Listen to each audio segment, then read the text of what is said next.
Yes, I'm here, John Sear. I'm here. Just setting up there for a moment. Good to see you. Others who are hoping to join at some point. I might paint this goblin tonight, which is a Jebli in land language of Greyhawk. I have like 15 of these guys, and I think they're Frameworks minis put together. The individual options, like I see a Frameworks head on that, anyways. That's about it though. No, there's a Frameworks arm there. Yeah, there's an arm and chest part too. Bought a bunch of these off a guy on the internet. So, don't know exactly where they come from, but something like that. No, I'm streaming. But here we go. So, I'm going to ease into this. First, I'm going to pour a beer. I'll shout out the audio.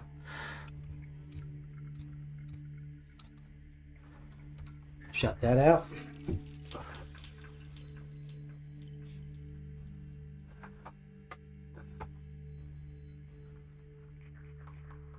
Sorry, I'm back. Set him aside. Get out tonight's beer. Lakeman Love Doctor Double Hazy IPA. Yeah, shout outs to beers.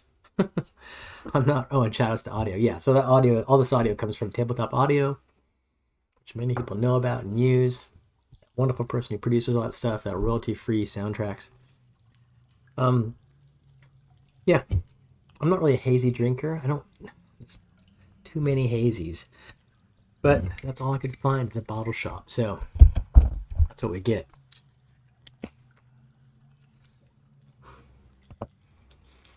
Oof, it smells nice. I could show it off.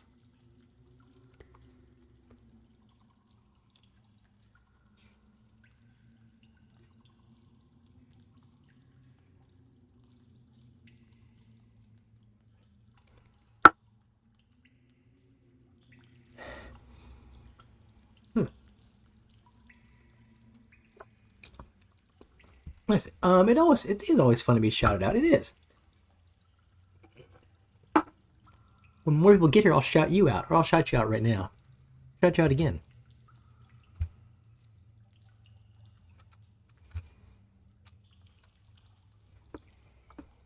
There you are. John Sear and D&D community up there in the Great White North, mostly arena combat, if I remember correctly. The library, apparently it's like illegal there. What? It's funny to shout out besides the library. Apparently it's like, what's illegal? Anyway, this guy, I'm gonna do some painting. My pleasure. We'll shout you out again when there's more people around. You with us here now. Hopefully there'll be more people here, but if not, I'll shout you out again at some other point in the future when we do have more viewers. Okay, this guy, what's his skin? First, I have to, I'm going to dry brush this guy in a bit of light gray or white. I'll use this brush before I paint him properly. Yeah, I'll use this one. Yeah. A really silver gray. Is that going to be light enough? Not very light. Or should I just do white? I might do white.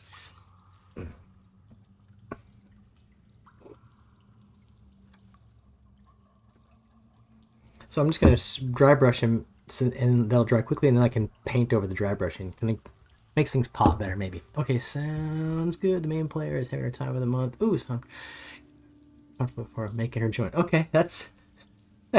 Are you playing tonight, right now?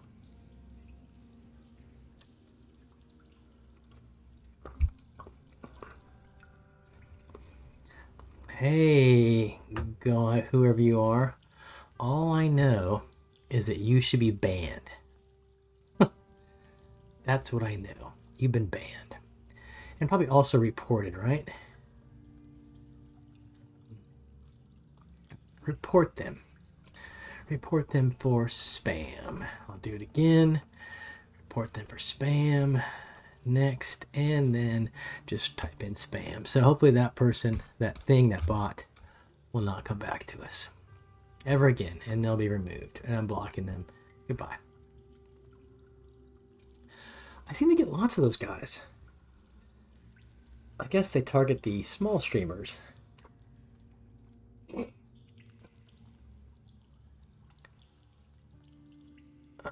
What's a very legit thing?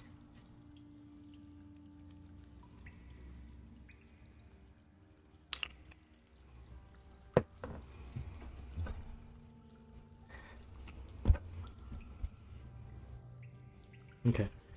So, a little bit of dry brush in this guy.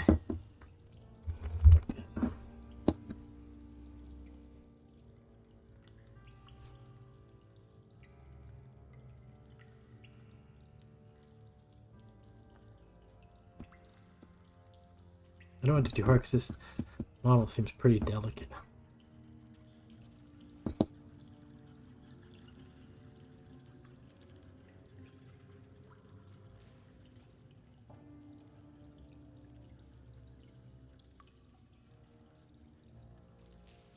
That's pretty good.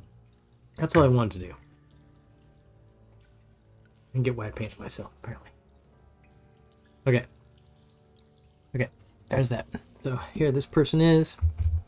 This goblin, I kind of... I'm a quick smattering. Things going better here. Let's see, what am I doing? Yeah.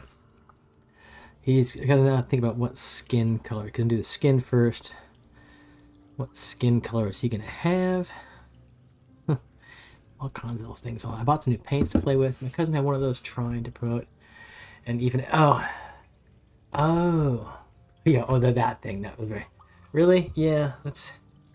I get emails occasionally. Again, they send them out to people by the millions, I bet, wanting me to promote some game on stream or something like that, and I'll make $4,000. And no, it's not real.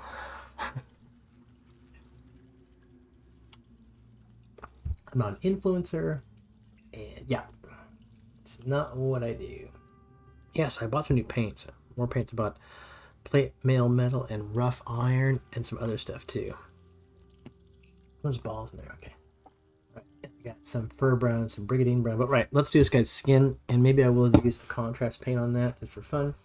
And I could do something like plague bearer flesh. Maybe let's do that. This guy.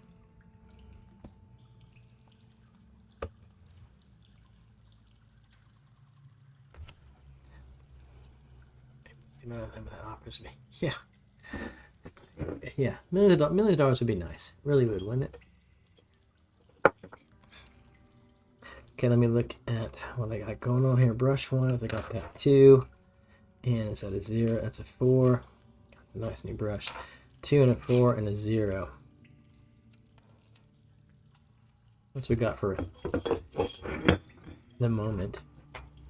And I'll use always 0 is the brush of choice. Pretty much always using 0s. And so I'll try that for this guy's skin. Well, maybe I'll do it too.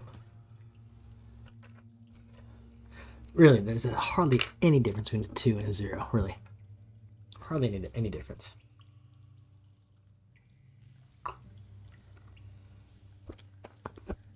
Let's shake this up. I still do not have a vortex shaker. Hoping to get one in the nearest future.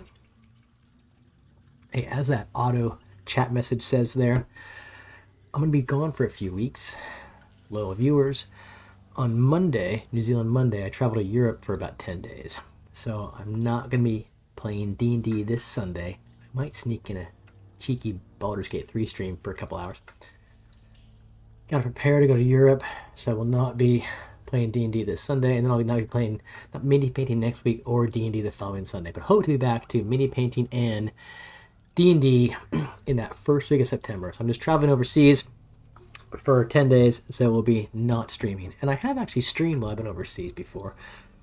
Work in Brazil, I was streaming, but I'm not taking my mobile streaming kit with me. I'm gonna be with my mom in Europe too, so I don't know how keen she is on streaming mini painting, but whatever. Hey, Grey League, how you doing?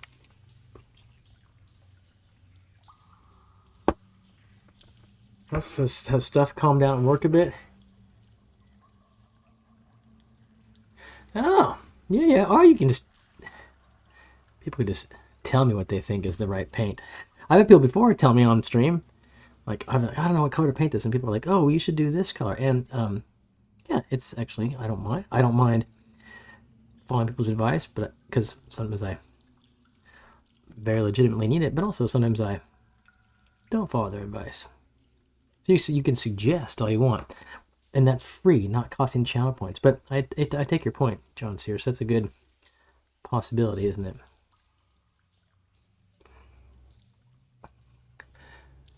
Things are still not back to normal work. Huh?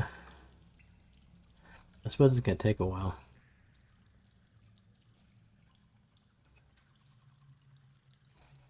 Understandably.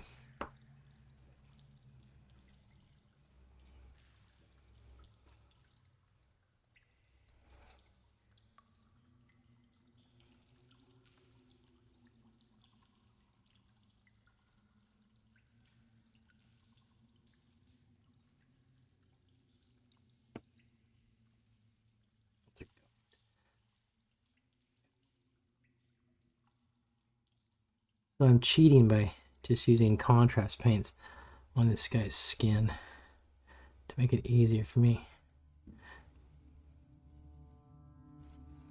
So I don't have to do some big blending exercise or whatever. Oh, tomorrow's a funeral. Eastalk is the... I guess all staff can't go because who's going to run the school, but...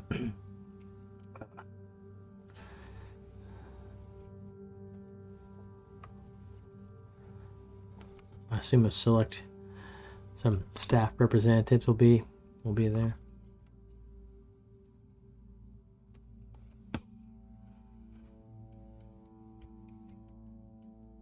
Oh, hey, Trish Talker, yeah. School exploded in Mount Pacific funeral at school with a guy. Wow, 700 other people. Wow. Students home at 12 on Friday. Okay, that's okay. All staff will go tomorrow. Oh, we have. Okay. Oh, okay. Wow. Yeah, I bet that's gonna be an impressive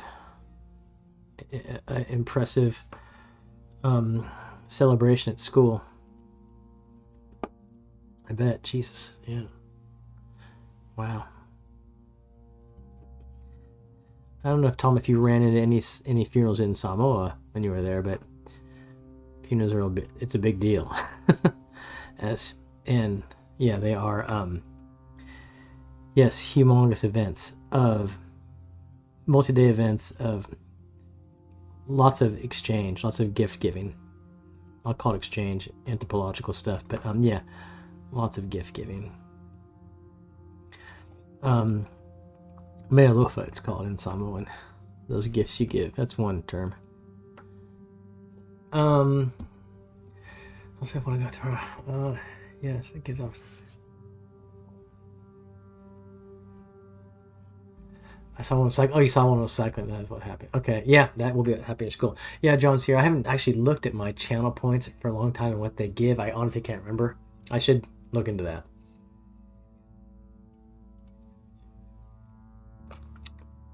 Yeah, right now I don't think they give you much of anything. My channel points.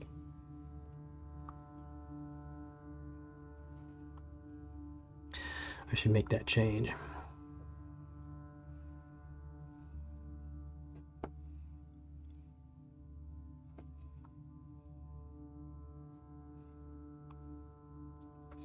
Trish Talker, you can be around on the break. Yeah, I'm asking asking because I might ask a favor while you're gone.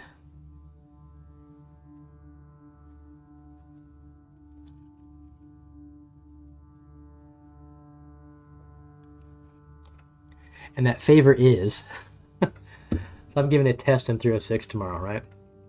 And then Monday I go away for 10 days. I predict that some students will not make it to the test tomorrow because of some catastrophe, and they will want to have a resit. Friday, and if I can pull it off on Friday, that's fine. If they can, but if they can't, if they say, how about next week, it'll be, yeah, one thing for sure, yeah, it'll be like, yeah, I'm in Europe. Sorry, TS for you. I might, if you're, if it's easy for you, if as a student, like, hey, you can go to this person and take a test in the, whatever, in the PhD office, and if you're sitting there, kind of thing. One thing I know, Jolly, he is not going to be seeing the test tomorrow. Jolly Koska, you remember him? He actually got in a sailing accident this week where he was injured and sent to hospital and concussed. And so he contacted me yesterday and said, I got seriously injured sailing and I'm concussed and I'm at home. I'm not supposed to do anything for like 4 to 6 days. And I was like, don't worry. I mean, for him, I said either I'll just figure out a way if you take the test during the break, or we'll just take it when I in the week 7. But Jolly's good because he will, he's come to me. But I'm sure some students will. I forgot that. Oh, I'm sorry. Blah blah blah.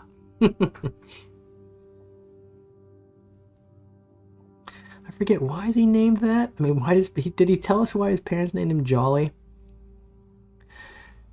Yeah, Greg, like one of the students that Trish Talker was a tutor for, and I was the lecturer for his class. He's a really nice guy. His name is Jolly. That's his legal first name. Jolly Koska. He's a Brit. From like Surrey or something like that. At one point I did ask him, like, why, how, I forget what he said.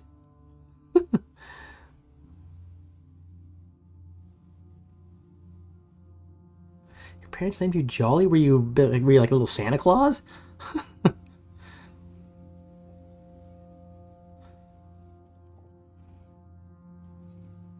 Yeah, so that's it for a second.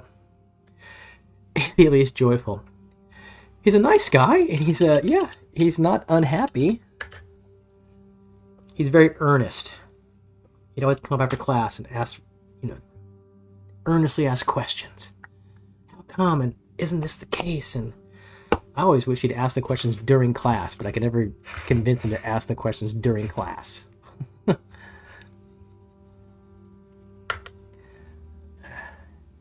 He's very enthusiastic, yeah.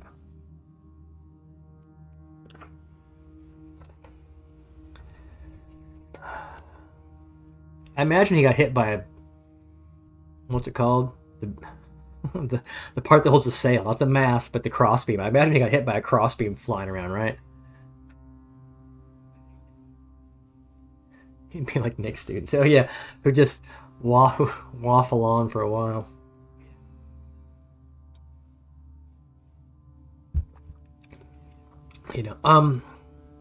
Random questions are hard. Well, you gotta, whatever. My strategy is, if someone is rambling for a long time and the question is off topic and kind of derailing us, I will, at some point I usually just ask them, hey, so sorry, I have to interrupt you. This is interesting. Perhaps we can talk about after class or in office hours, but we're getting too off topic and we need to zero back in on what we're talking about here. So I have no compunction against doing that, about kind of reining people in a nice way, saying, hey, your ideas are, ideas legitimate, worth discussing it, but right now we can't do it. Okay, don't worry about Trish Dogger. I'll figure it out. And if it happens, if it works out, it works out. If it doesn't, it doesn't. I could also ask some Neural if she's around. But, or just I could just tell them, tough. You got to wait until week 7. Sorry. Coming to one more coat of this goblin's head. This goblin skin.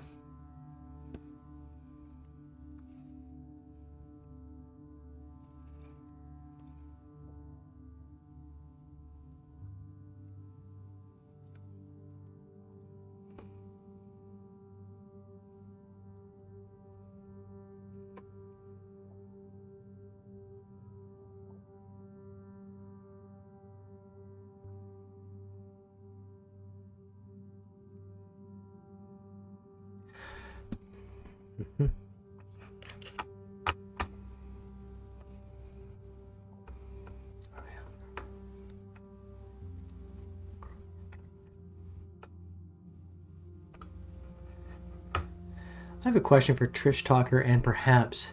Oh, let me see, John. I never asked questions in class since I have very bad social anxiety and everything. So, yeah, okay. And that's fine. And John's here. I don't force people to ask questions. And I do have in my classes a kind of discussion component, but I do tell students that, hey, if this is an issue for you, please come talk to me about it beforehand. And I understand that some people have that. This are not that they're lazy, not that they're uninterested, not they don't know material, but they just cannot speak in front of people. So if they tell me that beforehand privately, that's fine, and I do my best not to kind of like call on them in discussion. You know, I may make mistakes, but I don't want to. I'm in no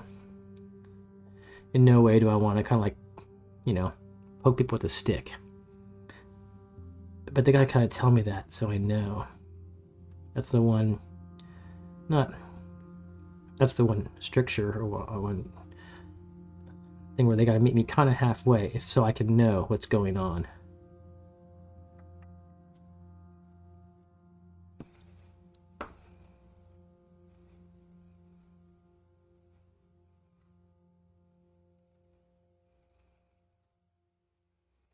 Okay. Gotta get under this in this guy's nether regions.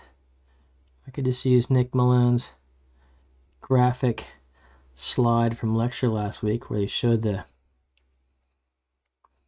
development of male and female genitalia.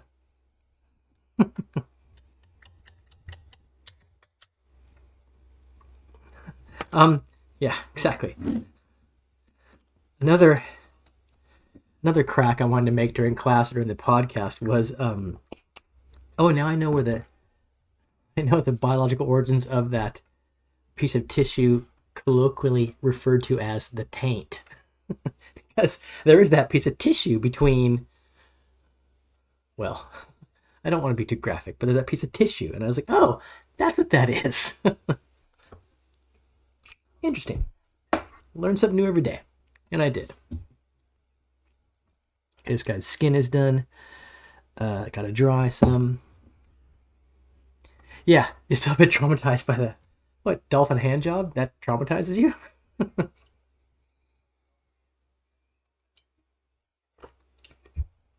I don't know why I would. I know, that's friggin' traumatic. Educational, to say the least. That's one way to describe it. Educational. Okay, what do I need to do now with this guy? These are pretty cool minis. These are ones I bought online from some random dude. Super detailed.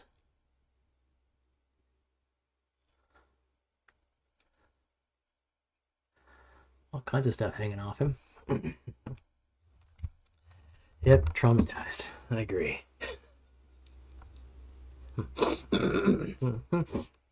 So yes, we will be off streaming for a bit. I need to get off that line. I have something I need to remove from the. Remove that. I'll put on this. Sorry, it's a bit of stream administration there. Okay, I'm gonna paint his little butt covering. That's the official word for that, I think. And then we'll do some other stuff. Back there, his butt covering. I need some. I could do this new brown I have. Let's try it out. Brigadine brown.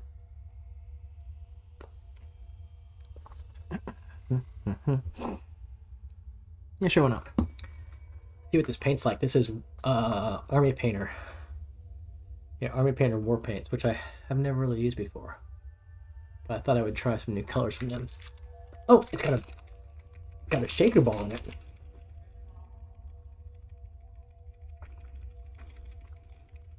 That's one reason to buy these. So some of the paints have little like a ball bearing inside them to shake like a rattle can, like a spray paint can. So you can hear it. See this? Yeah. So my watch is one of those sports watches that I use for the gym and running and whatnot. And it measures whatever. It always, at 8:05 every day, it tells me about my day. And it always, so it says here, It says demanding day. You've had a demanding day. Try to wind down before bedtime to help you sleep better. Blah, blah, blah. So yeah, I always get these messages that say, you're highly stressed.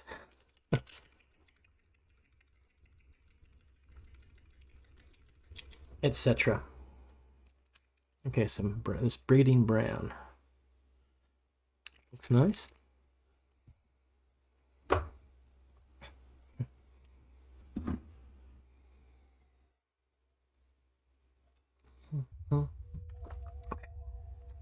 Maybe I'll go to the 0 on this one. Yeah, I don't know. Do you mean like a magic item? That's a good idea, though. Create magic items that are like reminiscent of, like, for example, what's the magic item that'd be an iPhone? Maybe some kind of like gem you could look into and ask it, like, what's the weather? When will the bus get here? How many likes did I get on that last battle? That kind of stuff.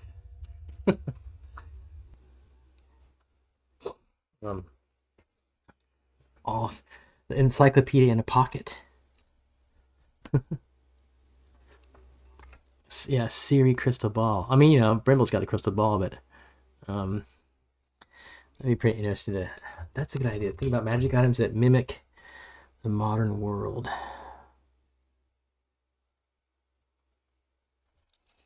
So what do we have here? In our modern world, do we want to mimic?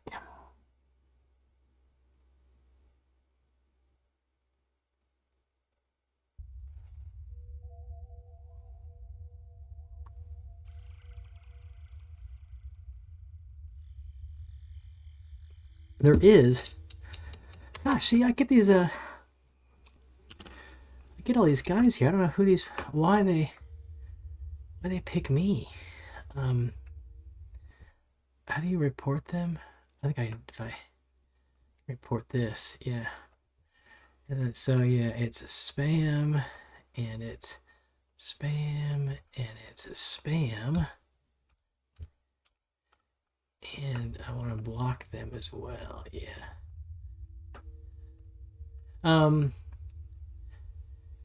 There's a cool Dungeons and Dragons module, adventure, Church Talker. I'm gonna try to find it in here. It's called Expedition to the Barrier Peaks, and yes, the same Barrier Peaks in which you and the party now traverse. And it's black cover, so that's this one. This old adventure, Expedition to the Barrier Peaks. And you see those guys? They got kind of like laser guns. In this D&D module, I don't want to give it too much away, because who knows, you may get there someday. But there are items of technology that are very advanced. And you actually need to roll kind of investigation checks and stuff to see if you can use them. And if you fail badly, you blow your hand off. That kind of stuff. So it's a fun little adventure.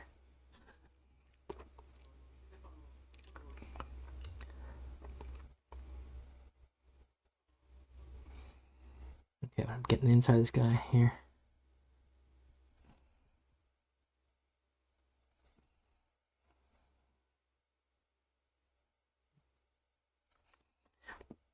So I asked, Church Talker, you're so good about getting people presents when you go away. I asked Loki what she wants from Italy. And she said, oh, a bottle of limoncello. I was like, no, because I'll just drink it all and you won't drink any of it. I'll drink it all before you get any. So I don't know what to get Loki from Italy.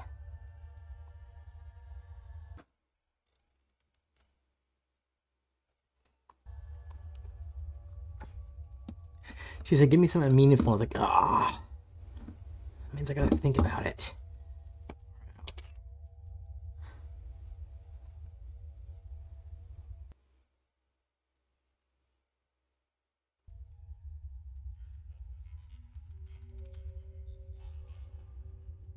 This guy's diaper. Oops, sorry.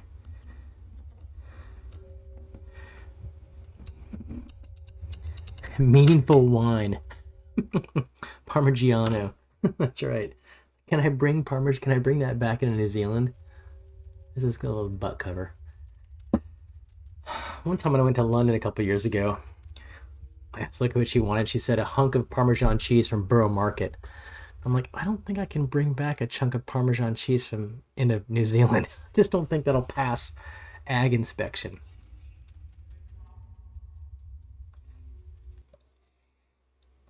I can bring one, that's for certain. We've been to Rome a couple times with Lily, and maybe I can. And we used to like how Lily would run in the piazzas. Lily would run around she's playing the fountains and run around the fountains with gelato all over her. Maybe I can get some kind of like support ceramic fountain sculpture. They'll remind of those times. Baby Lily running around in Rome. I'll try for something like that. Okay. I'm gonna mix a bit. I should have done this.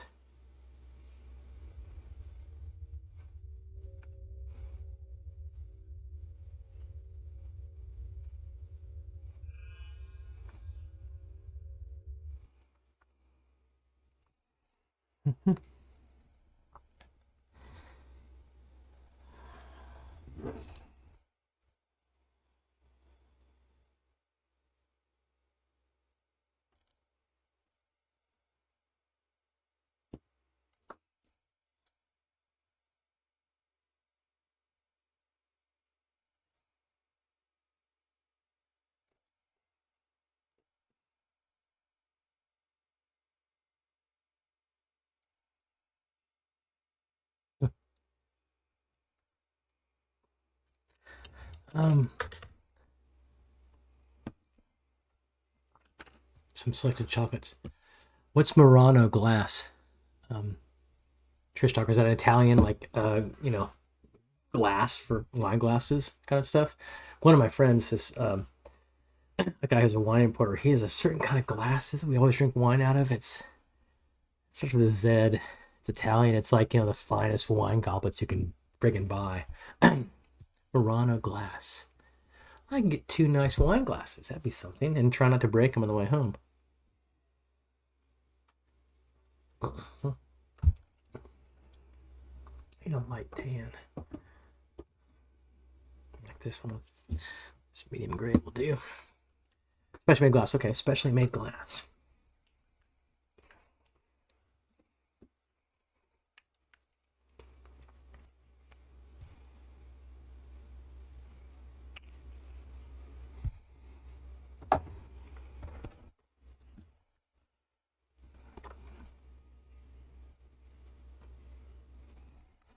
He's got 2 stitches on his butt cover.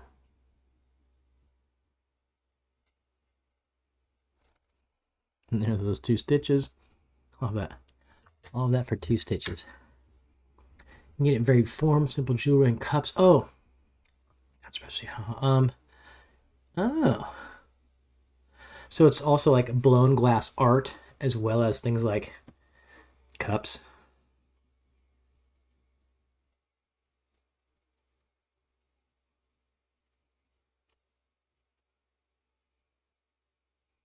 Okay, got it.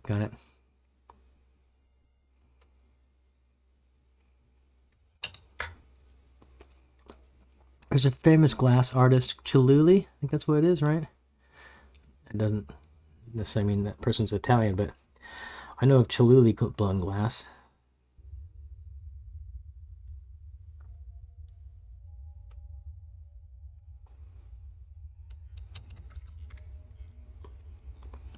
Okay. There's this guy's wee butt cover.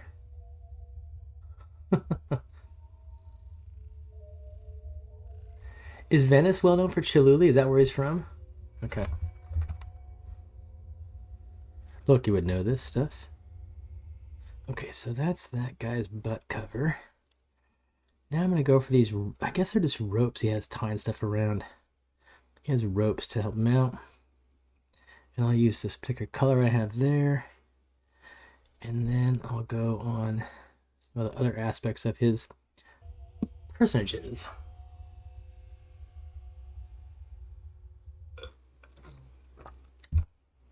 Hopefully, Trish Talker, you get people joining you at reading group tomorrow. Again, I apologize for not being able to come.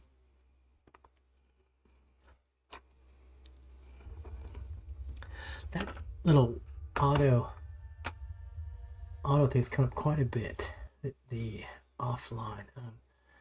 14 with that. Is it minutes? Okay, I'm gonna edit something here real quickly.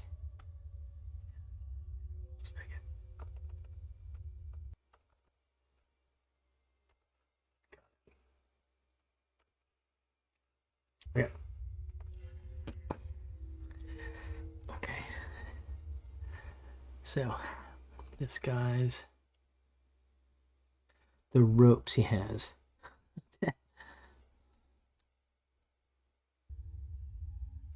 Ah.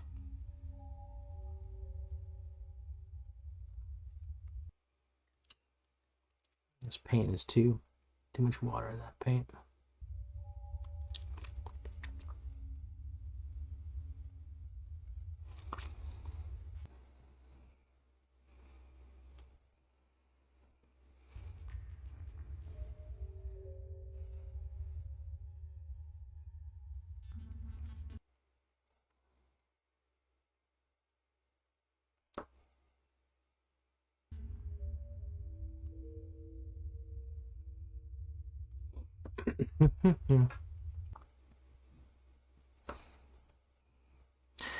Can I?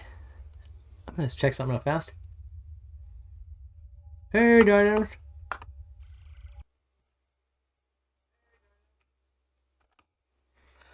Just talking about asking another question, and do you? This is a question about a D&D player.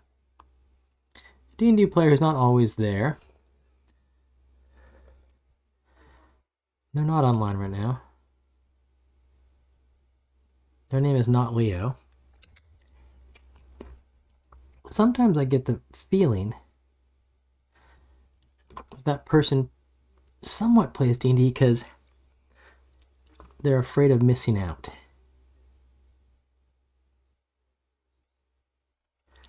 Not necessarily because they uber enjoy it. Not you, Jones here. Think there's any truth to what I'm saying, or am I just none at all? And that's the feeling I get. Does it really matter? Although one would hope that people do things because they just want to and enjoy it. I don't know.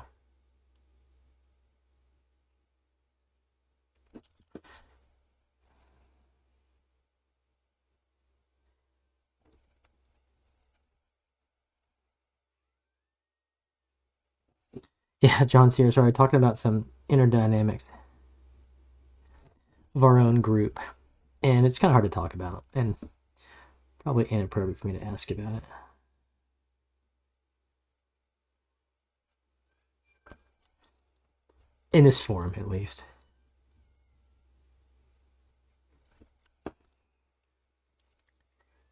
And yeah, probably the reason, generally, personality thing. Okay, so it's just a general. So it's not as specific as I am, perhaps making it out to be or suggesting it might be. That's fine. And yeah, I was kind of like, I don't know.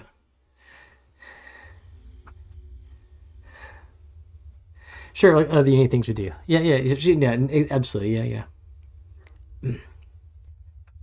That's okay. John's here. What movie are you watching?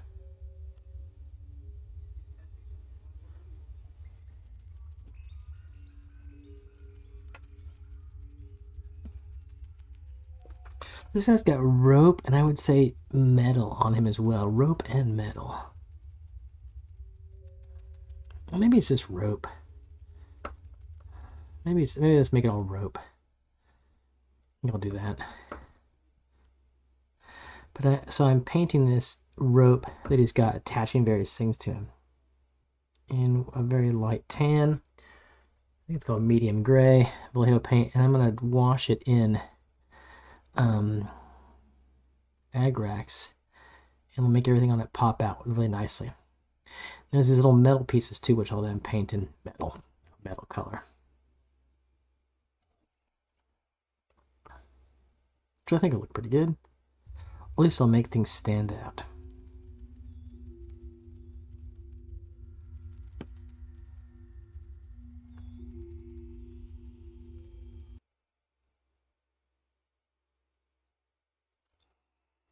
You'll see what I mean in a minute. If you're still here, that is. You like the finer techniques. What do you mean, Trish Talker, in painting this stuff? Looks like this guy's got a scar there. Seriously, he's got a little scar. It's kind of strange. Look at this. I think this is a...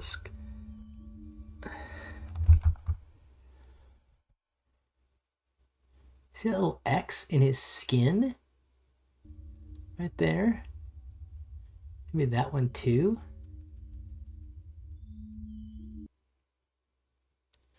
He's got these little scars there. Yeah, okay, so using washes and whatnot. So I really should someday, Trish Talker, do a mini painting session, and not because I'm extremely good, but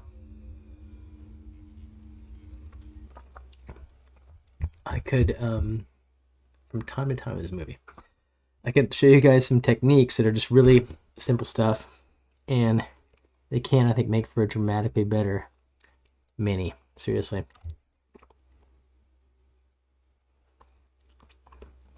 And I wouldn't be surprised if people would take those techniques and be better than me.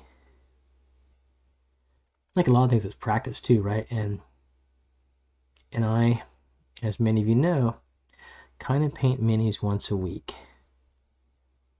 And I think to be really good, you probably need to do it more than that. I guess it could be also therapeutic is a word, but relaxing. It's a hobby, that's for certain, and it's productive. You have this thing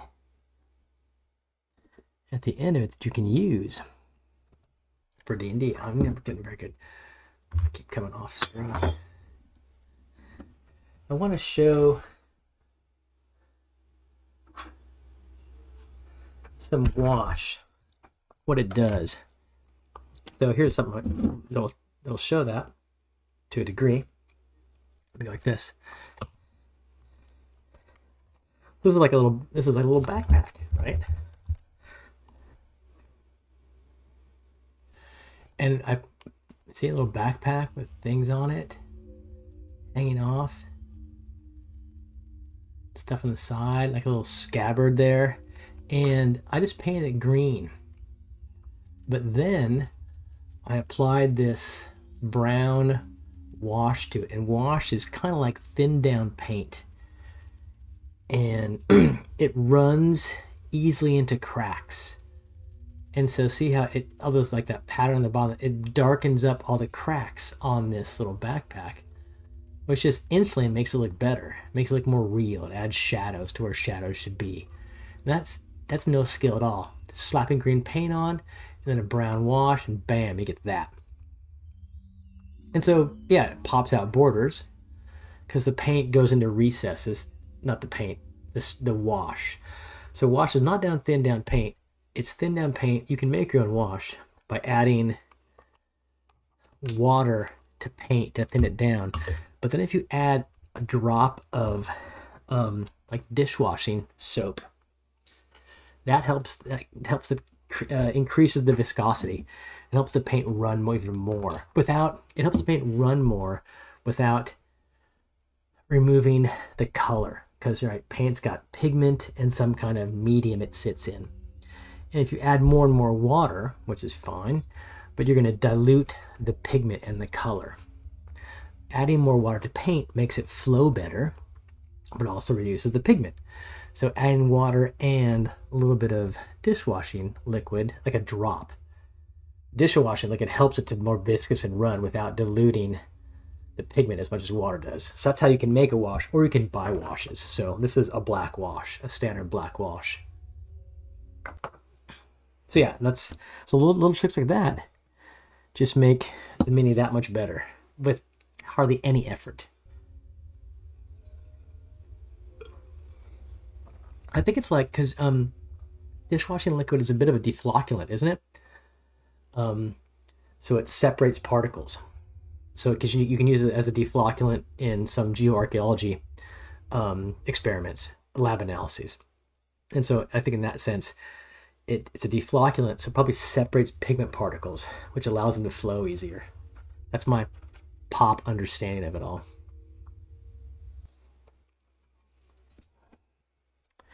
Right, back to painting friggin' ropes.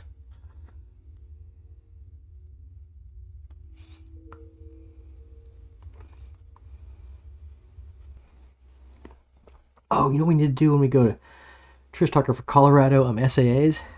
We need to go to that massive Mexican restaurant called, what's it called?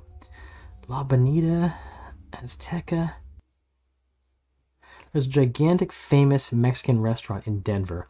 It's like a Disneyland of Mexican restaurants. There's cliff divers inside the place, caverns to explore. And I went to this place 20 years ago when SAS was last in Denver with my friend John Dudgeon, he's Monica Trump's supervisor. And the place went under. It went bankrupt. Then the guys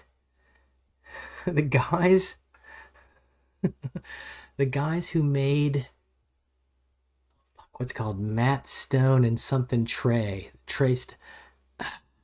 What's this cartoon of the kids who are, foul-mouthed little shits and takes place in Colorado? What's that cartoon called?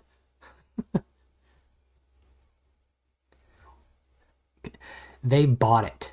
They bought the place and redeveloped it and brought it back apparently to its former glory. Yeah. South Park, the guys who made South Park bought this Mexican restaurant. I read a New York Times article. God, what's it called?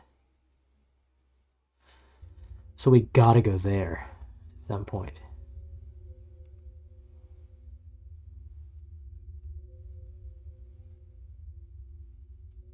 Oh, shoot.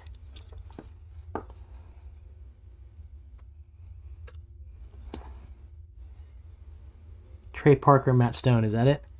I think. Use my declining brain cells for something. I did watch a lot of South Park too. I used to watch more TV, but I just don't anymore. Yeah, they bought this Mexican restaurant. It's seriously a Mexican carnival. It's like the size of an aircraft hangar. And yeah, there's like live cliff diving. There's like caverns you can explore. It's all like a big buffet. So it's like, it's industrial Mexican food.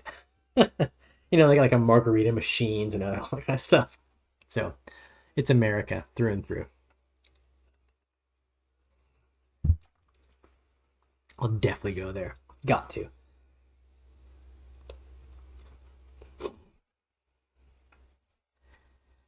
Okay. Still working on this guy's ropes. It holds all his stuff together. His butt cover in the back.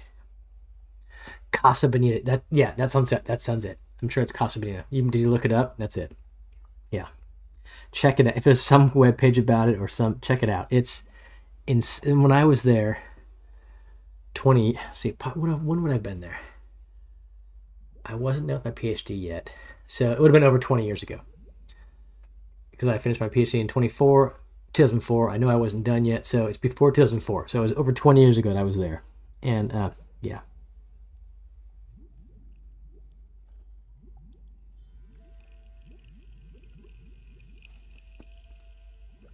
Casa Bonita.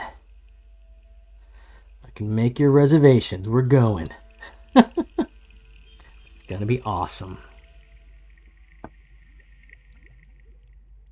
It's a theme. It's a Mexican restaurant theme park. We should take Melinda there for her like dinner after her session.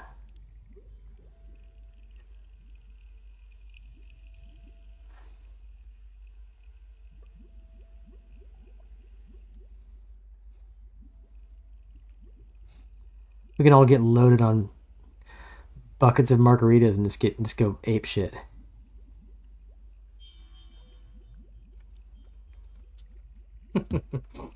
Exactly. She has no choice.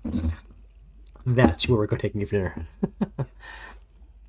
You want to go someplace nice? Tough. Going to Casa Bonita.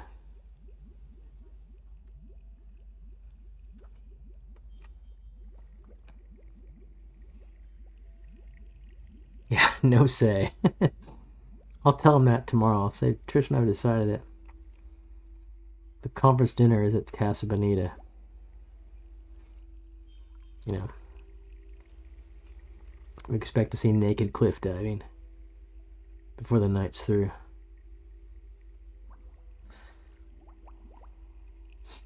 Archaeologists do have a reputation. I remember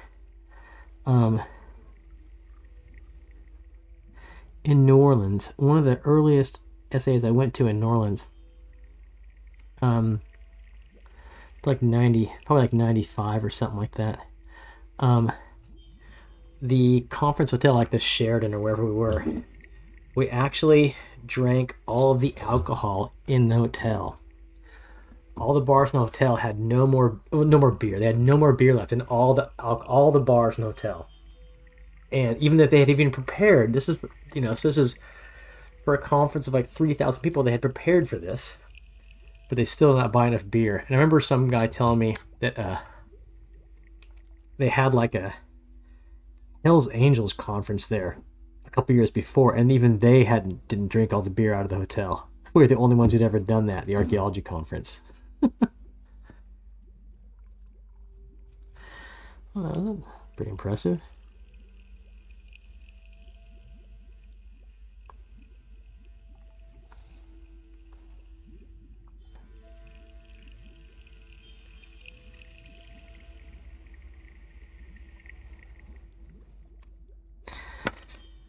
Someday we'll do a mini painting session. I know with cliff, you gotta have cliff diving. The new standard.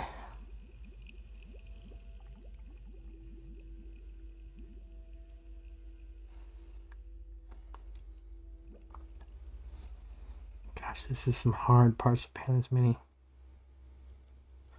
Because they're just not easily accessible. Some minis seem to be made to be painted easily, but other minis, the sculptor didn't care how difficult or easy it'd be to paint this thing. Okay.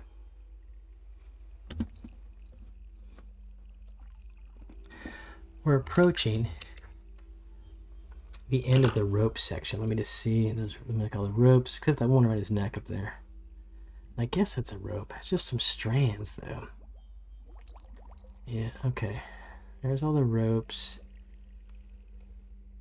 They're pretty good. I'm not going to overstress them. I'm going to get those ropes up there. And then I'll wash them in Agrax. And you'll see how good they look. I'm going to take a quick break and get another beer. So, hang tight. I'll put this guy here so you can kind of gaze at him a little bit better. Well, that's not very good. He's going to fall down. What do you bet that he will fall over by the time I get back?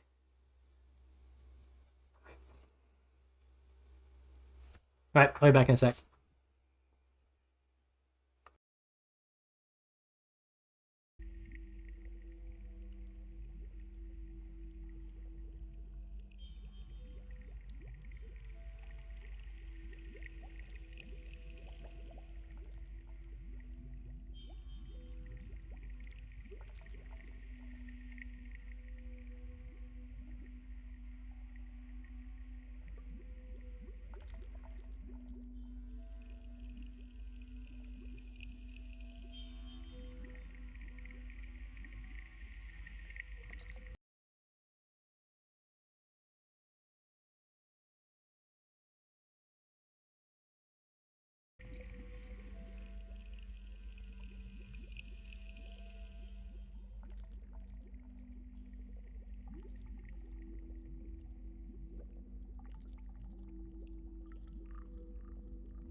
I'm back.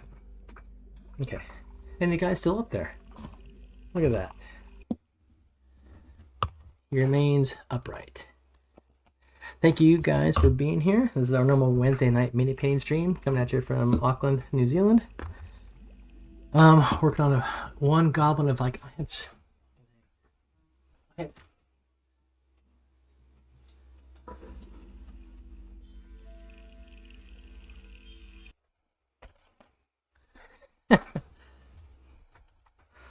gonna pour myself this beer and then I'm gonna go through the goblins I have.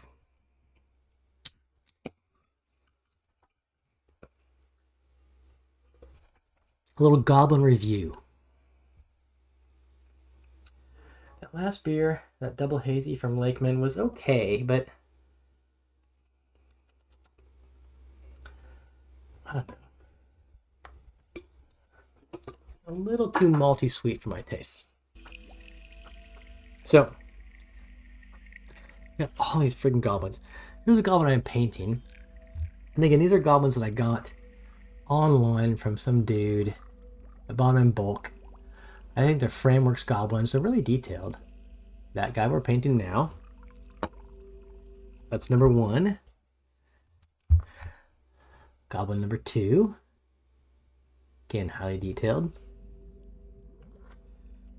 Goblin number 3. Standard bearer. Check that out. Goblin number 4. The pointer. Go kill those guys over there. That's what he's saying. Goblin number 5. They got like little hand grenades, I think. See that thing he's got? He's got a hand grenade. He's even like got the pin. I swear in his mouth, he's got the pin he pulled out from the hand grenade. See? So I'm thinking this might be Warhammer stuff, right? Because that's more, has that kind of shit in it. If I'm right. This guy, beating the war drum, right? That's Goblin 6 or 7. This guy, just screaming at you. Yeah, some kind of ticking time bomb. There's other guys like that here.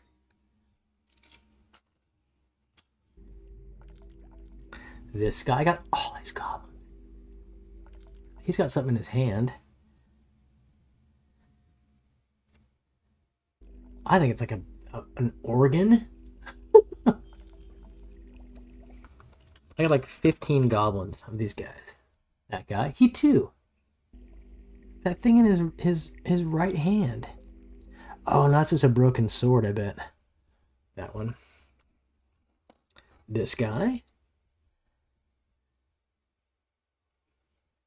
He's got like a rat helmet on. And the kind of shield where you put your head in it. And that hooked blade. I know, Trish Talker, I got these. Look at all these guys I have. This guy's like see, he's throwing one of these hand grenades. I got more. This guy, hand grenade as well.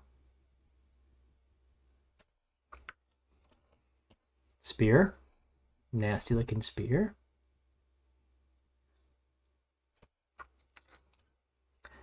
Hand grenade. And the last one, spiked club with a bow. So I have like 15. Let's see a minute. 1, 2, 3, 4, 5, 6, 7, 8, 9, 10, 11, 12, 13. I have 15 of these goblins. At one a week, I will put these goblins on the table in approximately 4 months. That's when you'll see these goblins in action. Here's goblin number 1.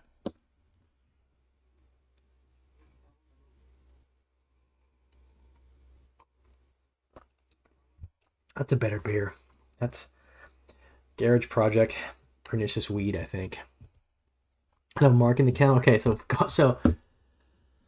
let's start September, October, November, December. Our New Year's Eve D&D game will be Goblin Doomsday.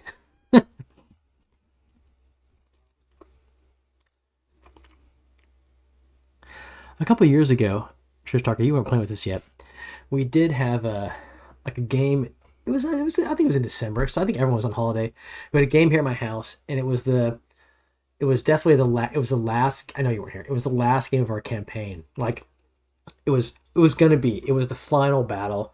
They were in this massive dungeon. They were battling a god, a demigod Imix, a demigod of elemental fire, and we planned it that after the game, we all went up to street eats in the village and had pizza and drank beers. That was really fun. So we should do that at some big session.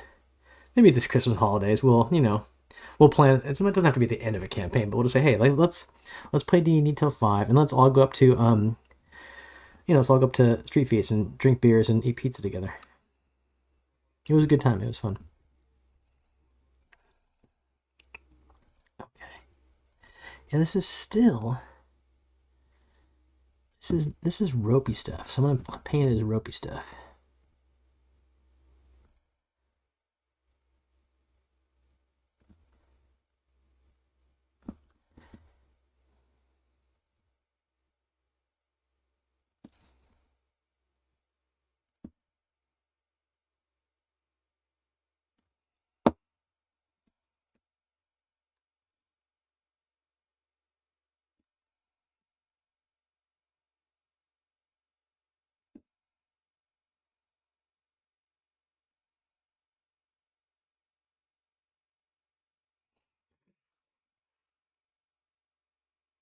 The weekend before Christmas. And your answer is yes, you will. I don't even know what day Christmas falls on this year. Day of the week, do we know?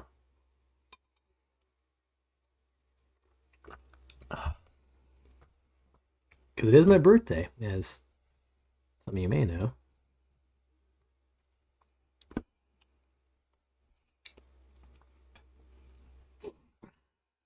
That's funny. So, what do your parents think? It's like a Tuesday, okay? What do your parents think about D&D, if anything? They. I mean, no one really knows what. I mean, not no one. It's stupid. Many people have no idea what it is, or in general, what a role-playing game is. A tabletop role-playing game, of which, of course, D&D is the most famous, but one of probably thousands. And so, hey, Arvados, ahoy! Ahoy from Aussie, how you doing? I'm actually I just had my Discord up, and I had the picture, I was staring at the picture of your dragon. Um,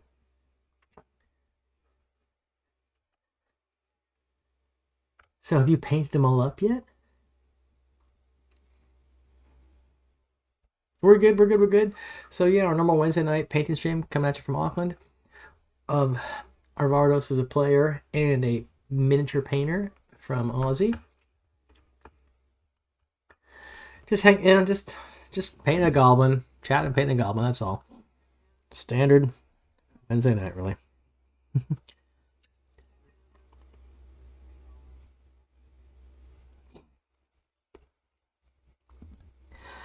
Arvardos, have you ever been to any? Oh, you haven't even painted me. Okay, have you been to any any cons, any conventions in Australia?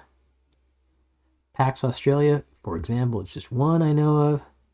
I'm sure there are many others. After going to GaryCon in the US, I just really didn't feel about the cons. Just are the coolest thing. I guess I've only been to a sometimes DM as well. I've only been to like one of the GaryCon is like the ground zero of Dungeons and Dragons conventions. It's like famous, awesome, etc.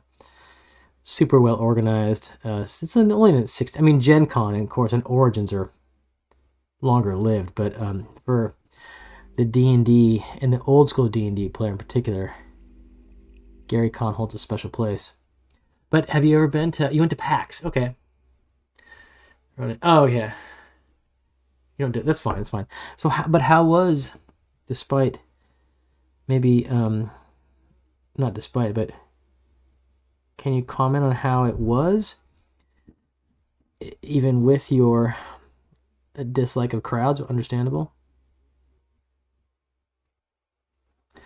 I mean, yeah, part of me thought maybe I should spend the money to go to PAX Australia someday.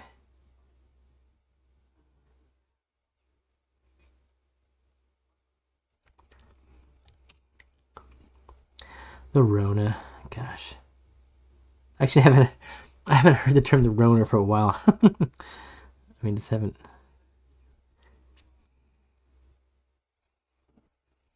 heard someone use that term. I know what you mean, though.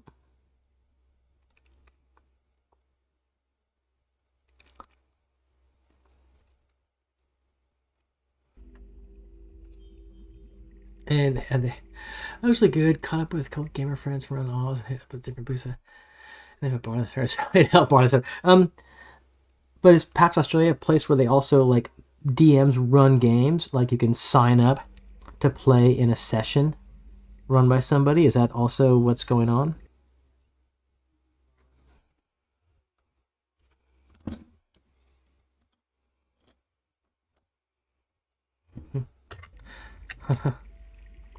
Bars always help.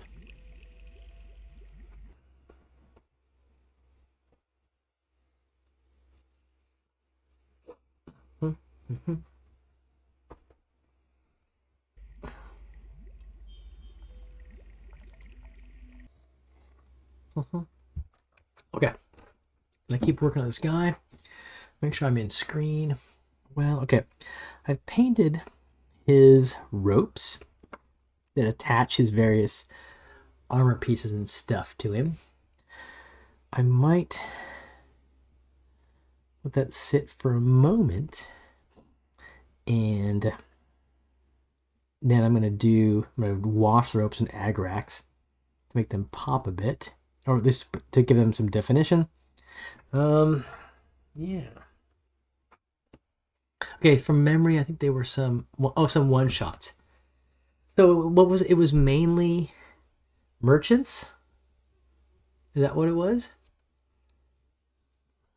And again, if you don't remember, that's totally fine. So I don't want to stress you out trying to recall this kind of stuff. I might use one of my new rough iron metallic paints I bought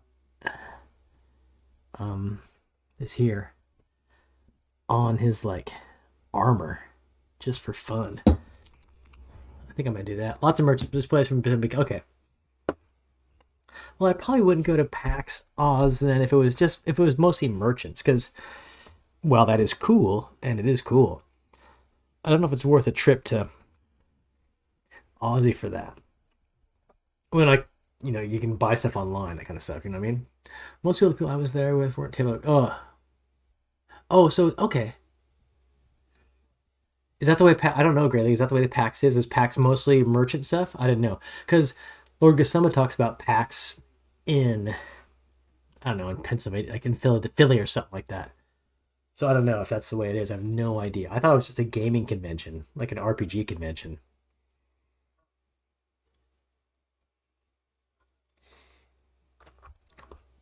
But I'm really, I was geared up to go to Convergence in Hamilton this year. When I kind of learned about it, it's more gaming in general. Okay, I'm more gaming. Okay, so gaming in general. I was geared up and excited to go to Convergence in Hamilton, which is like the weekend of September 6th, 7th, and 8th this year. In about 2 weeks' time, I guess. And I kind of learned about it a couple years ago or last year, and I thought this year I could go, and I was seriously going to go to Hamilton for the night, to the Tron, get a hotel in the convention center. I was going to DM the game I DM'd at GaryCon and played in games, and it was yeah, they have done Facebook call, but I get back from Italy on like Thursday of that week, and then to go like the next day down to Hamilton to DM for 2 days and play D&D for 2 days, and then on that Monday teach class in week 7 of the semester. I was like, I can't fucking do that. There's no way I can pull that off. So I dropped my plans to go to the convergence, but hopefully next year I will. I went to a game store a couple days ago. There's a game store called Card Merchant, and they have outlets in Henderson Mall and in Hamilton and some other places around the country, I think.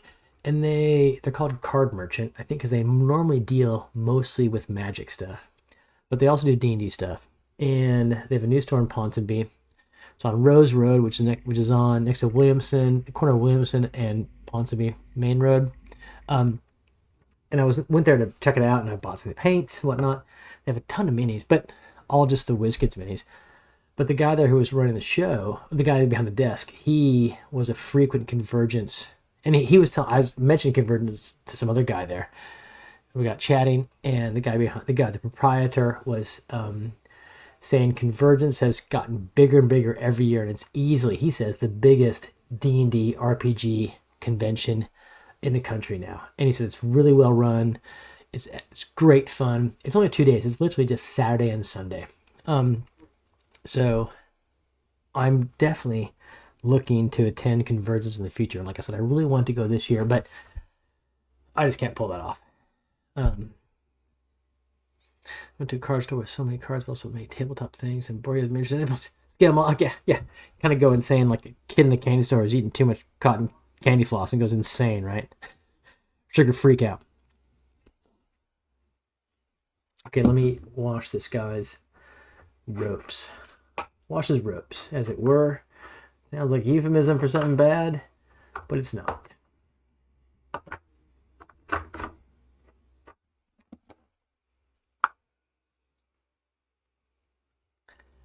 Fantasy dice, I just can't read them. Are they one of those kind of dice that have they're made out of metal and all filigree and blah blah blah? I'm not a dice goblin by any means, but I have to show my dice, which both Grey League and Trish Talker know about. My dragon dice. I love these things. D20. With that Dragonite inside. That Dragonite, the liquid core. Super cool. That's right, Arvidas. I saw your Twitter post, your X post, when you were in Japan. You can't escape in this world, can you? And they're in Japanese. That's awesome. That's cool to have Japanese dice. I remember that you were posting from Japan. You were on holiday.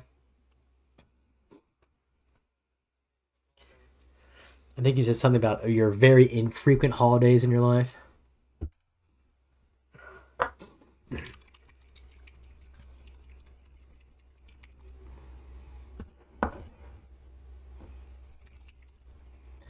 Ooh, that's nice. Very Japanese. Pink cherry blossoms. Okay. So I'm using Agrex Earthshade now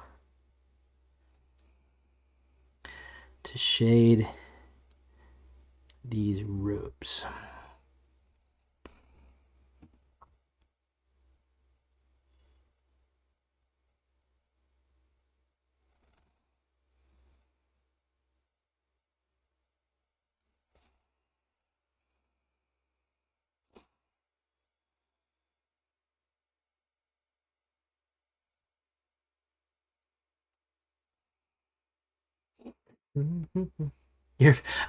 Your first holiday ever. I remember you mentioned something about that in your post. It was I thought it was just your infrequent holiday making, but your first ever. Okay, that's what it was.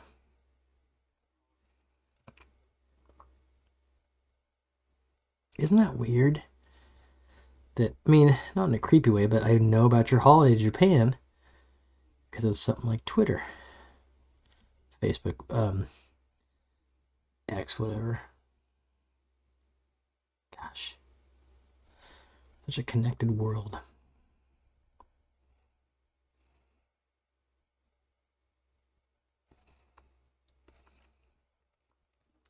So to kind of show Trish Talker, if you're there right now, maybe you're not, it's fine. See, in this guy here, those bottom ropes, I've applied a wash to, a brown wash, to really shadow those recesses between the coils. Or the upper ropes, that one going under his breast, I have not. So you can see the difference kind of immediately. And that's a simple little thing, you know. It takes no skill. But I can tell people who don't know much about mini painting, they show their minis, and I think, gosh, if you just like took some wash and splashed it on that stuff, it looks so much better with minimal effort and no skill. No skill at all. That's what I'm doing now.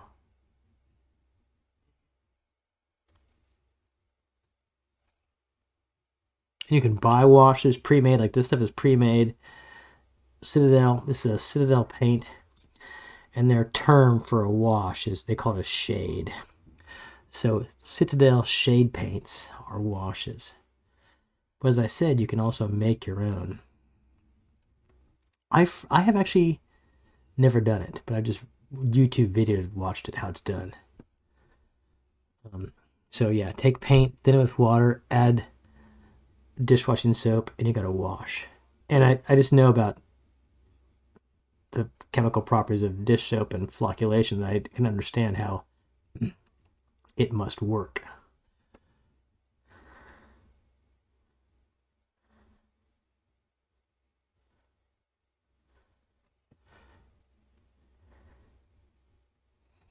So washing all his ropes here, rather applying a shade to them.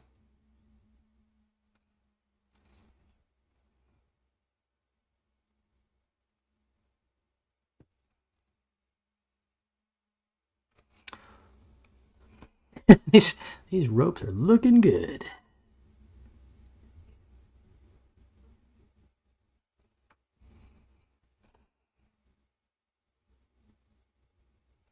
I should do it proper. I should, like,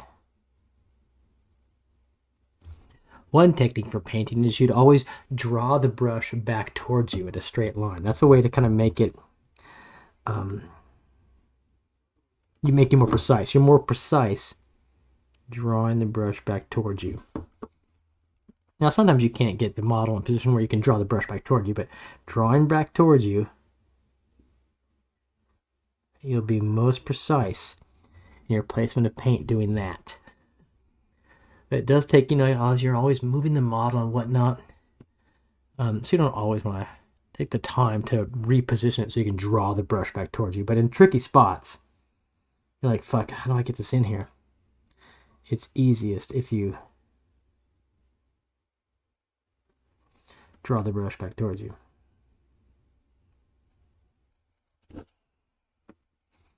I'm trying to demonstrate that right now.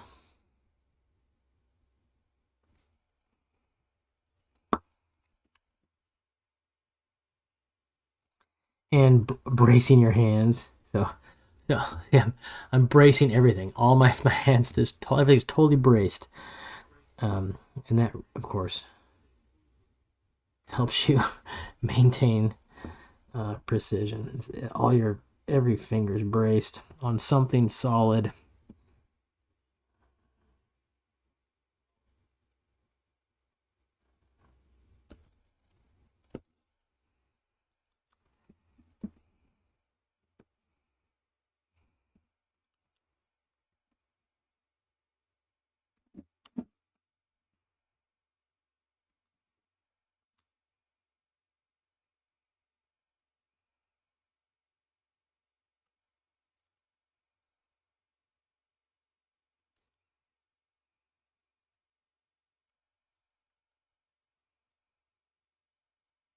Ropes are looking good.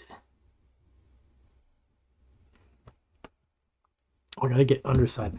I'll pull them off my little stand so I can get the ropes in the back side of these ropes here. And again, no one will ever look there, but I will know.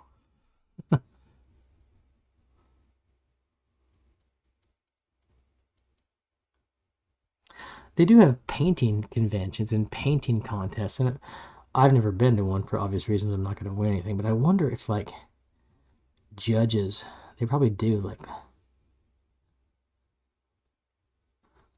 look at the model from all aspects, including aspects that no normal person would ever see. You're never on a table going to pull up this mini and look, is that rope behind the mace, is it painted correctly? You're never going to do that. But maybe they do that when they're judging competitions. I don't know.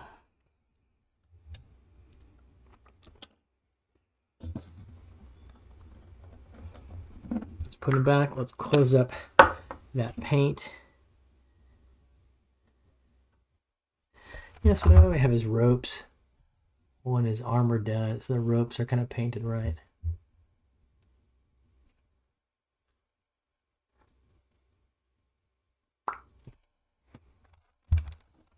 And I actually do want to highlight some of the parts of those ropes with a bit, and I have a highlight paint ready. I'm going to go use the glue, come back and highlight that rope, and then I'm going to paint his armor pieces with my new rough iron paint. See how that works. Anyway, and then we'll move on to, I got then face details, highlights, etc. And swords. And he too has what I assume, given the other models in this series I bought, is a grenade-like thing hanging off his belt. See that? You could say it's a hand mace. It's a really small hand mace, though. I think it's a grenade right there, hanging off. I don't know, but I think it is. Okay. I'll be back in just a sec. I'm going to go to the powder room.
I'm back.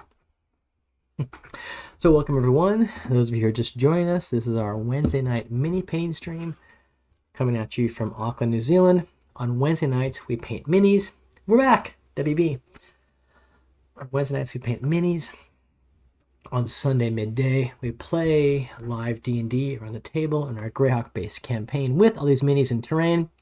And if you want to kind of check out the information about that Greyhawk campaign, you can go here to this World Anvil page where we have session summaries and character bios, including the character played by Trish Talker.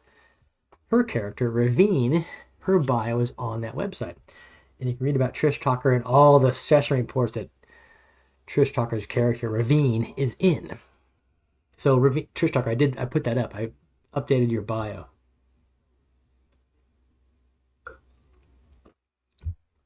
As I said, we play in the world of Greyhawk. That map behind my left shoulder there is where we play.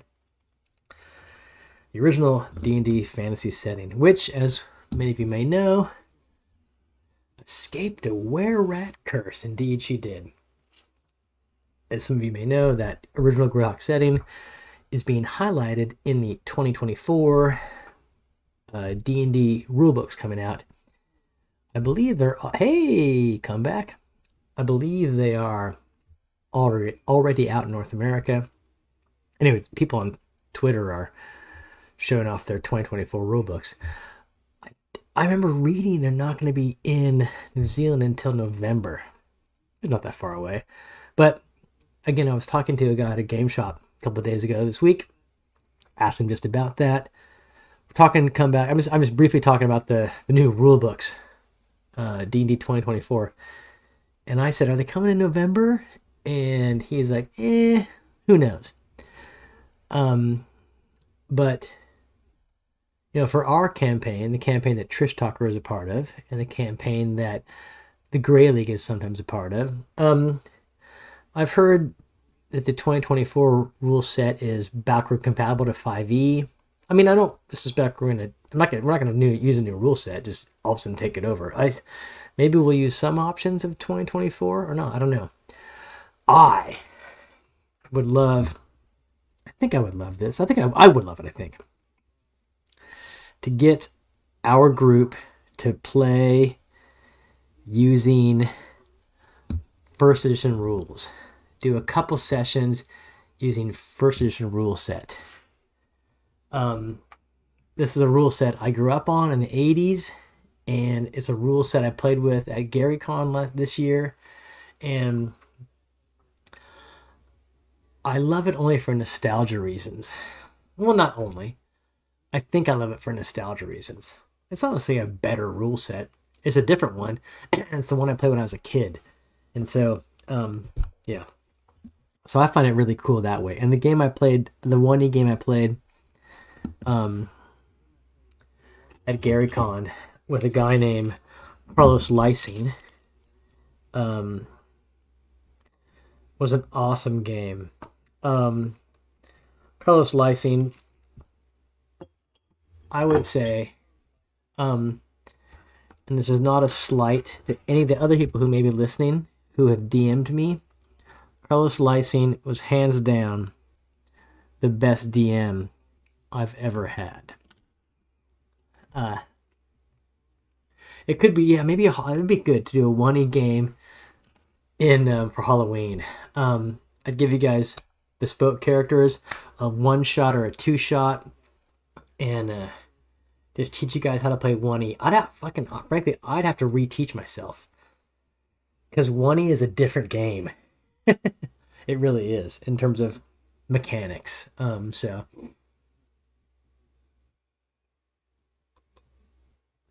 there'd be homework involved.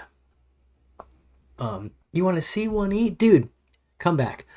Watch Lord Gasumba's D&D stream. It's not really,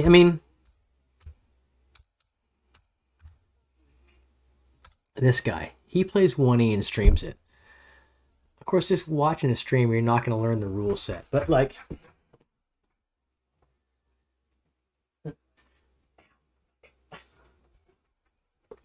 you got to do is you got to go get the 50-year-old book. Like this one. Not 50. But I would have got this book in, let's just say 1980. So this book's 44 years old. Smells like it. Gotta get a book like this. This is how you start with the old school stuff. Okay, no. Come back, that's true. You're talking about basic. Probably basic. The basic and expert sets in D&D. So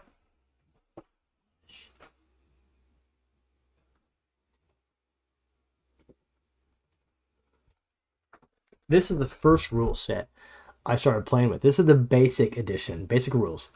And in basic, the character classes are not like you know now. Let me see. In basic, the character classes are clerics, dwarves. That's a character class, not a race. A character class.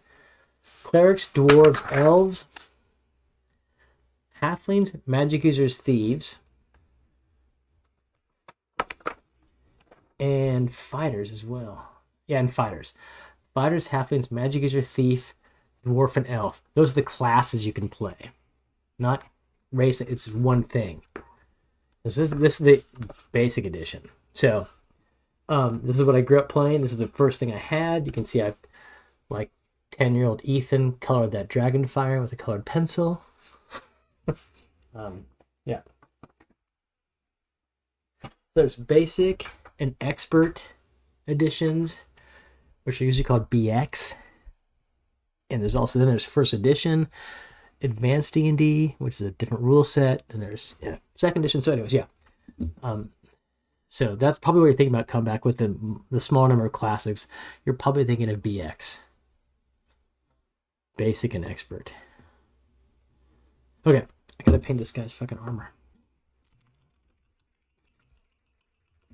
And again, I don't think those rule sets are... People who are hardcore old schoolers talk about how the rule sets are better. They're just different. And it's a nostalgia thing. I want to play the game I played when I was 12 years old in 1984 or whatever year it is, And that's what they're talking about.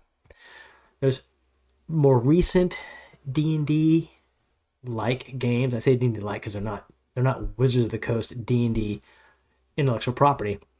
Like Shadow Dark. That's a very stripped down, old school style rule set for D&D. There's a game called OSE, Old School Essentials, which is a stripped down rule set that harkens back to the 1980s again. There is a rule set called Dungeon Crawl Classics, DCC. Another rule set also harkens back to kind of old school 80s versions of D&D. So all these things. And they're all, all their pluses and minuses, I assume. I don't know them all. I know Shadow Dark. I know OSE. Yeah. And I know D&D 5e and 1e and 2e. But I do want to play a 1e rule set game, Trish Talker. So maybe I can convince folks to do a one-shot in that. You'd have to do homework. You'd have to read up. I'd have to give you a primer on 1e so you weren't totally clueless. I mean, it's the same general stuff, right? The DM describes the scenario. The players say what they want to do. The DM adjudicates the results. Same game. Yeah, that's it. But some of the, indeed, I want to hit the goblin. Okay, roll a d20. That kind of stuff. That stuff is the same. What's the goblin's armor class? Okay, that's the number you got to beat. That kind of stuff. So in general, that's it.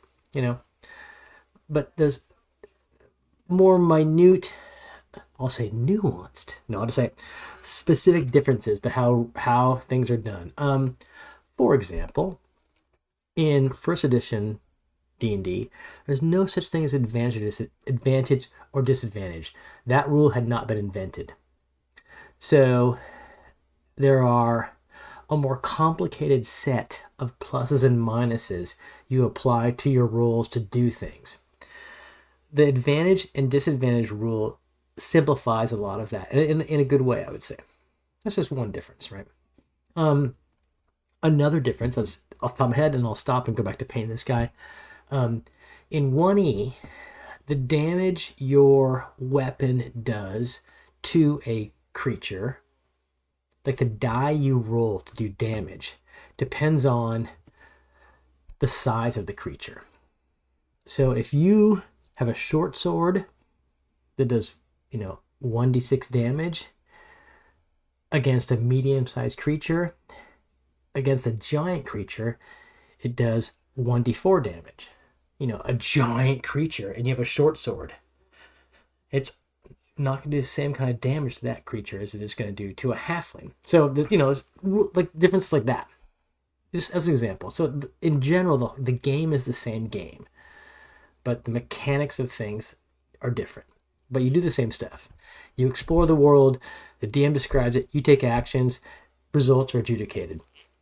That's the way all RPGs are.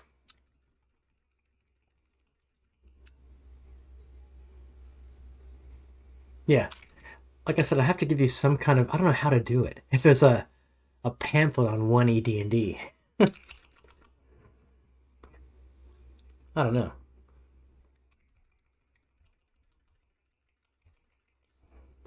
This is a new color I have. It's called Rough Iron by Army Painter. Let's see what it looks like.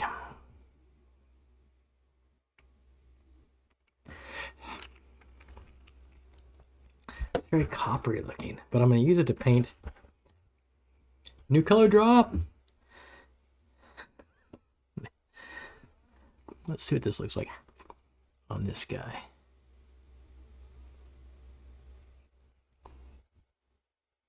Oh my god, it's horrible.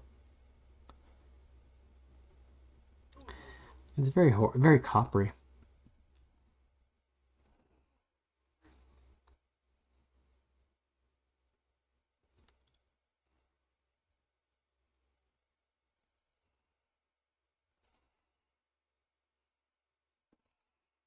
It's a really similar color to his ropes, which is kind of unfortunate.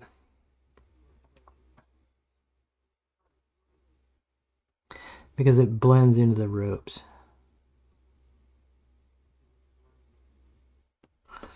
I'll show you in a moment what I mean. Just paint this knee pad or whatever it is.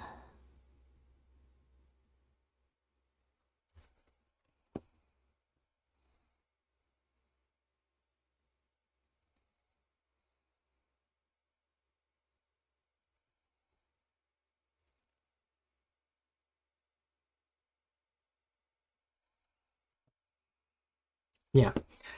So this is the rough iron, and that's not bad. On his knee there. It's also very similar to, like I said, to the rope. And so, very brown. I'd probably do plate mail metal. But I'm not going to worry about it. I'm just going to... I'll do that for those blocks right there. Those will be different. So, I'll make some different metal color choices here. But I'm going to just stay with that color for these three pieces here. And you'll see. You'll see. For free, but it's not all there. It's just okay. John Sear, I don't think I have links set up for the chat. If you whisper me that link, if you would, I will put it up in chat because I'm curious about it myself. A 1E kind of repository of rules. That's great.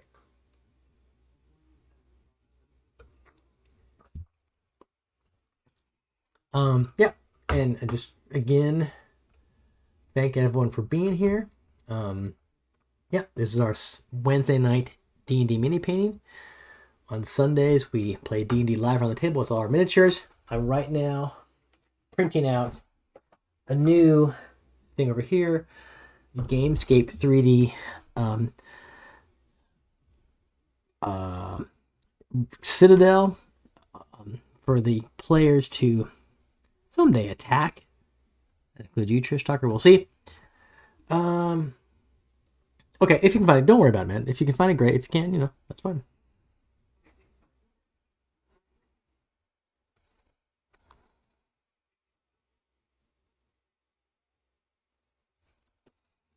So I'm painting his armor plates now in this paint from Army Painter called Rough Iron.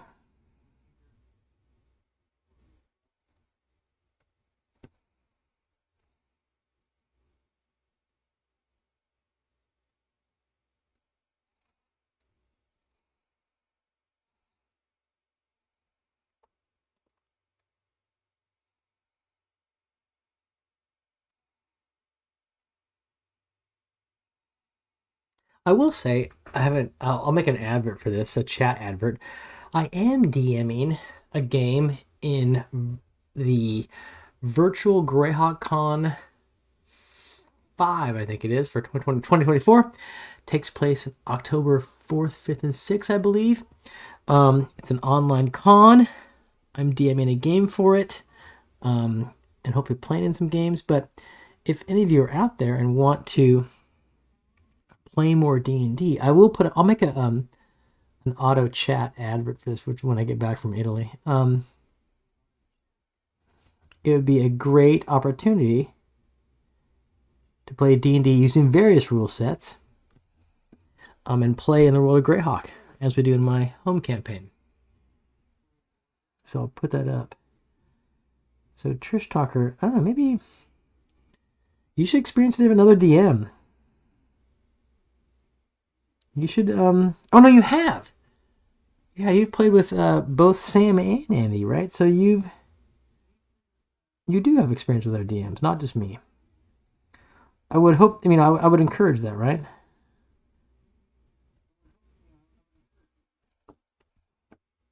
That my style is not the style, and there's lots of different kinds of DMs.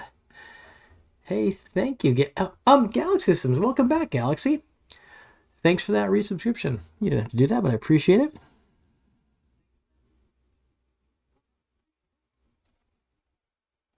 Let's back that up very hugely. Folks, Galaxy Systems is also from Aussie. I'm good, Galaxy. Thank you. Galaxy created some of our emotes, and they created these two emotes here.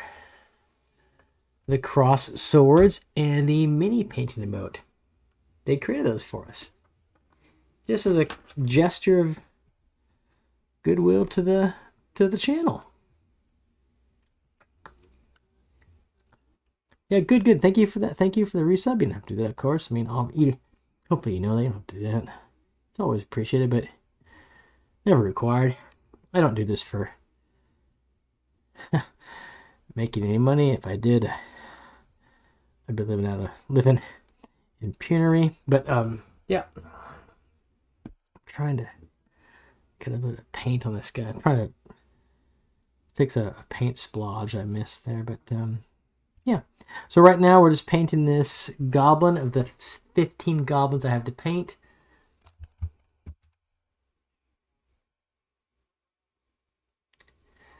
So Galaxy, you're happy how they... I'm happy too. I very much appreciate you creating that stuff pro bono. Just, yeah, awesome. Very much appreciate it.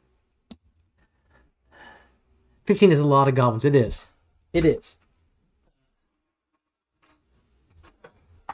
Here's the pile of goblins I have. Right? This pile of goblins. At one a week, we'll be here for the next 4 months. Right? We'll have an awesome set of goblins when it's done. Because I got these goblins. I've also got like 6 other goblins from a Lord of the Rings set. I got 4 goblins from Reaper. Those are all painted. So when I'm done, I'll have like 25 goblins. That's a good chunk of goblins to have. That's a good goblin army right there. So Galaxy, I really want to watch my show, but I start panicking because it keeps giving me flashbacks from your show. What is your show?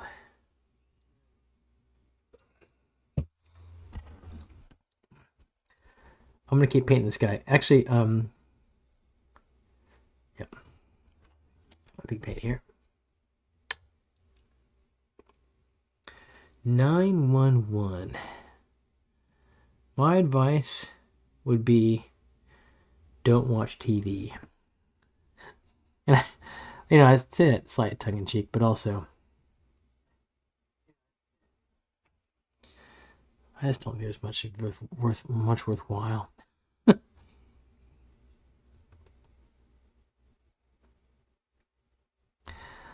Well, Galaxy.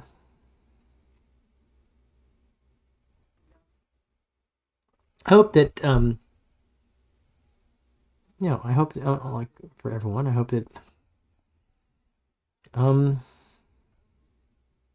you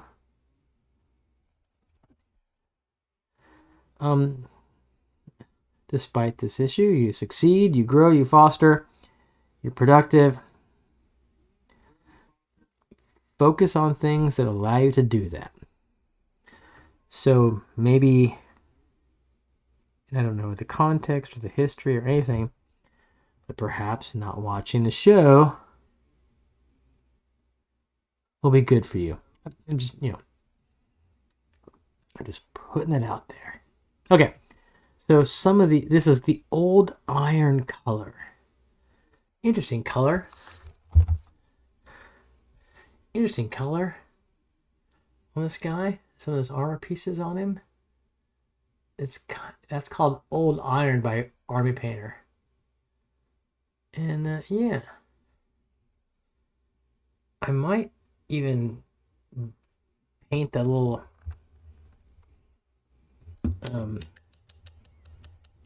parts of it in copper. What do you say? I love the show, I watch every day, but I got very bad. Oh, Jesus.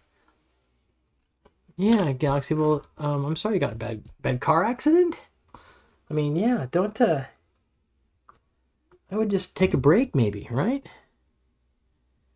Make sure you're in a good place before you watch it again. Yeah, yeah.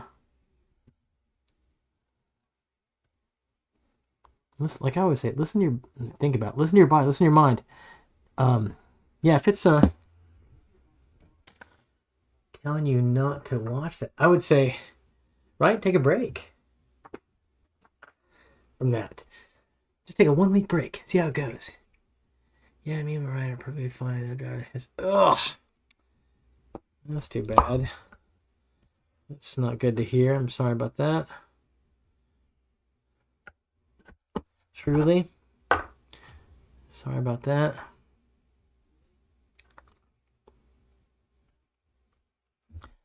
Touch this up here.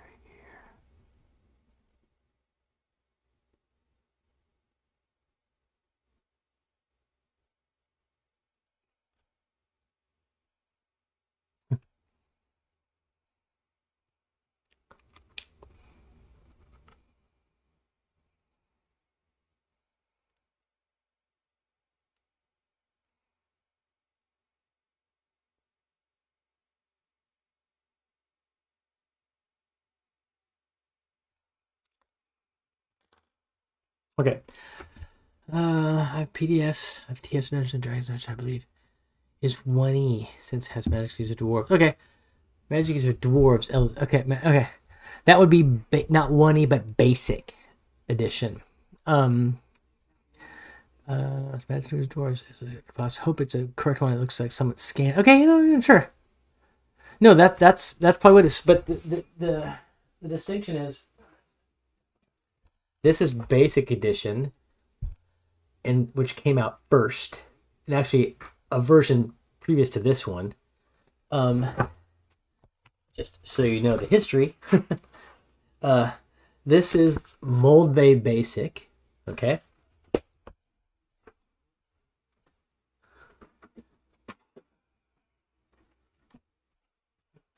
This is one of my collector's editions.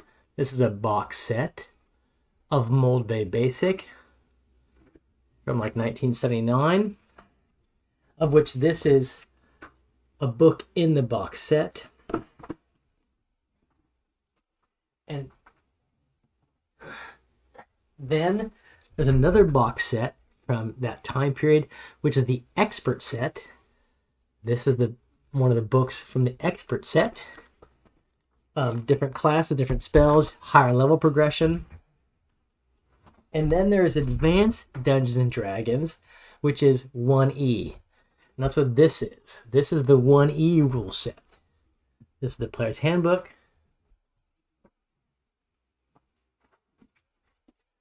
This is the Dungeon Master's Guide for 1E. Very famous cover art. This is the Monster Manual for 1E. Again, very famous cover art.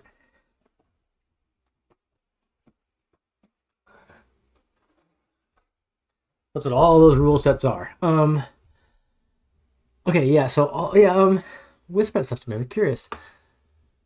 They have it online like that.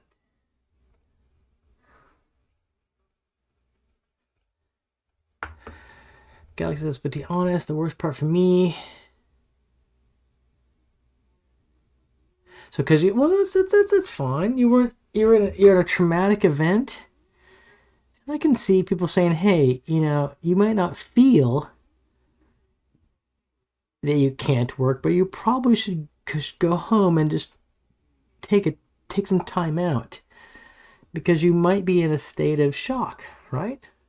From something like that happening. I assume that's possible. Okay, basic. Okay. I'll check that. I'm going to go to the loo. I'll be right back. And I'll check out that thing you whispered. You need your horse cuddles. Yeesh. It's nice to work with horses. That's cool. I'll be right back.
I'm back. Work with horses. That in itself was really cool. But yeah, I understand what you're saying. Galaxy, if your work gives you comfort and a bit of serenity that you wouldn't want to be denied that opportunity, I can understand that. But yeah, I don't. Maybe just, I guess, give it a day. And hopefully things will come back to normal. Okay, I got some other some metal pieces here. So see, here's the figure. I painted some of these metal pieces in this rough iron color. It looks like he's wearing one of those things that a man would wear to simulate having 6 nipples to like nurse his puppies, right? So do I paint each of those little nipples in like a silver or a copper? Perhaps? Maybe I should. And then see that plate down by his groin? Paint that in a plate metal, kind of metal color, along with the 2 on the back there. I don't know. I think I might do that just to make it more complicated. And take those 15 minis 1,000 years to paint. Maybe I will, though. All right, so let's get that plate mail out and copper out. I have copper and yeah, that'll really bounce all these colors off. So we'll do. So I've got this copper from Vallejo, and oops, that's why I have a stand. And I got this new plate mail metal from Arhmin Painter. I mean, right there, Arhmin Painter. Plate mail metal. Try those as adjuncts to what we have here on the goblet. And might not finish tonight, but we're getting pretty good here. Probably stay up to finish them. Why do you say image of goblin feeding dogs? I know, yeah, but isn't it seriously though? It doesn't look like it did. Looks like he's wearing one of those fake booby things, right? Where he's got 6 nipples. And that's God, I saw some friggin' YouTube, Twitter X image video of I don't know.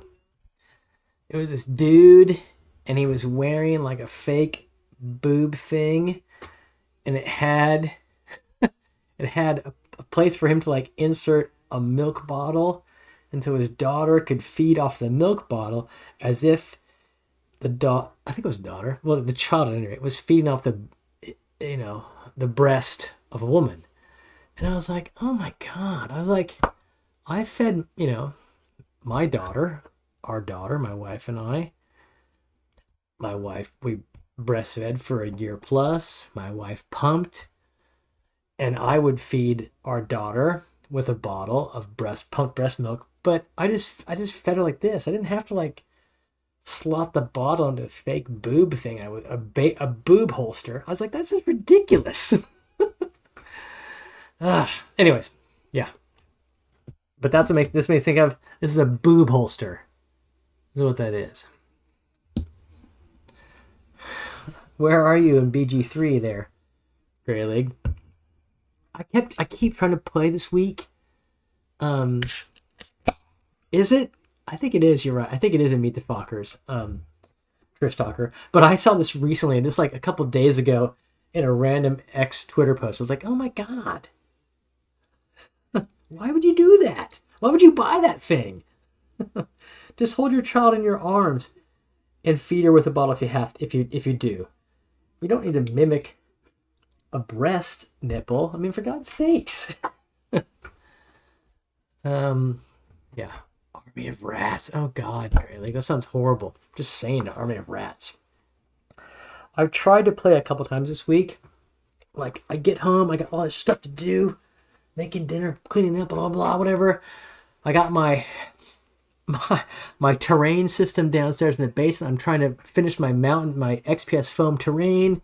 I'm trying to dry brush that, blah blah, and still get to bed like lights out by 10, so I can get up at 6 to go to the gym before I can start all over again or go running. Yeah. So my problems are those of a privileged person, where I'm trying to work in hobbies, work, exercise, etc. Yeah.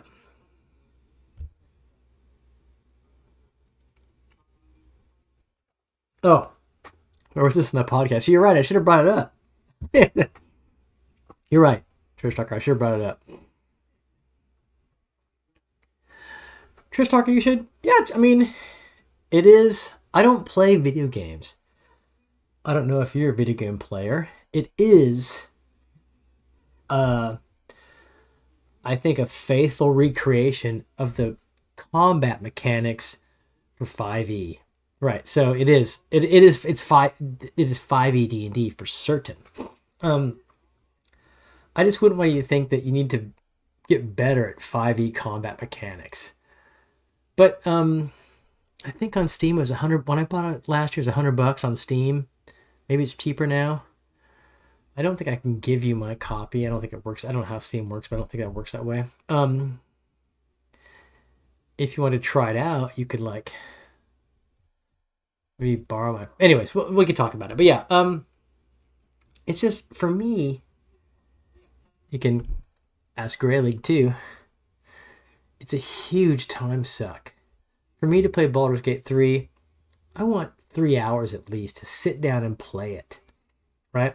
So I can, get through some of the preliminaries and whatnot and play a game, blah, blah, blah. Is it $60 now? Okay, that's good. That's good. And we know I have 3 hours when there's nothing else I want to do. Never. Or 2 hours, maybe even that. 2 hours, yeah. So it's a task to work in playing that game. Everything for me is a task, though. So, just, if you're not that kind of person, that's fine. And so, yeah, I would say if you got $60 to burn, Comeback says it's $60 now. $60 doing nothing in your pocket, go for it. But if you think, I don't have time for anything anyways, would I have time for this? I mean, maybe think about that.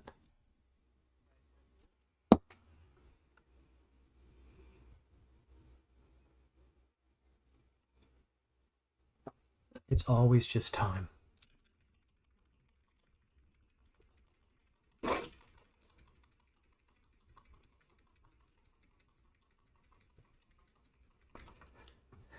So, Grey League, I am currently in the Goblin Enclave, just having defeated the Hobgoblin True Soul. And I was going to follow the Underdark path to Moonrise Towers. Is it true that I will get my ass handed to me? It's just me, Will, and Shadowheart, the three of us. Should I go on some side quests and do some other things before I attempt that? Because I'll get just murderoid.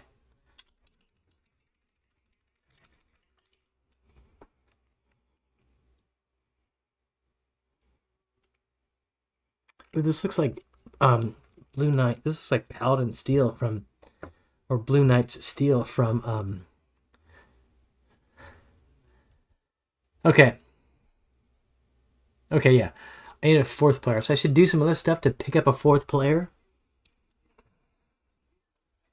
All right. Fuck. I like to follow the main quest line. I don't like to do side quests because I feel like if I don't follow the main quest line, stuff's gonna like evaporate. What I need to do will disappear. But I'll do some effing around for a while to gain some experience, maybe gain a level, and gain a fourth player. Okay, damn it. Find Karlach. Okay, the main quest is not going anywhere. Okay. Karlach, okay. I'll try. Since I'm going to be on airplanes for 24 hours in a couple days, I'd like to be able to play on air, but I need internet connection to play that game, right? So I can't play in my airplane seat. Even if I want to. You have no NPCs. Okay, yeah, sure. More enjoyable. I can dig that, yeah. And it is, because I do have some NPCs around me, like a Will and Shadowheart, and I do like kind of interact with them. Lazelle, I could fucking give or take. She was just a... She died, and I was like, good riddance. Good fucking riddance. I don't care if she was like mechanically a good person to have around. She's a piece of shit. Socially, I don't want to deal with her.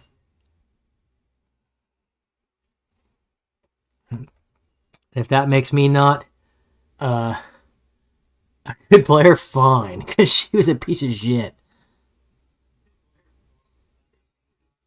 Yeah, John's here. I wish it was an offline game so I could play on airplane trips, right? When I'm sitting there with nothing to do for 12 hours. Not nothing to do, but I'm immobilized for 12 hours. And so I'm looking for stuff to do. And I have lots of stuff to do.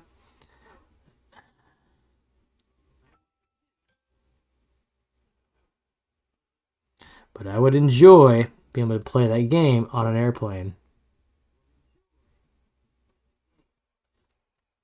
Okay, I'm doing this guy's stuff here. It's looking pretty good, I think.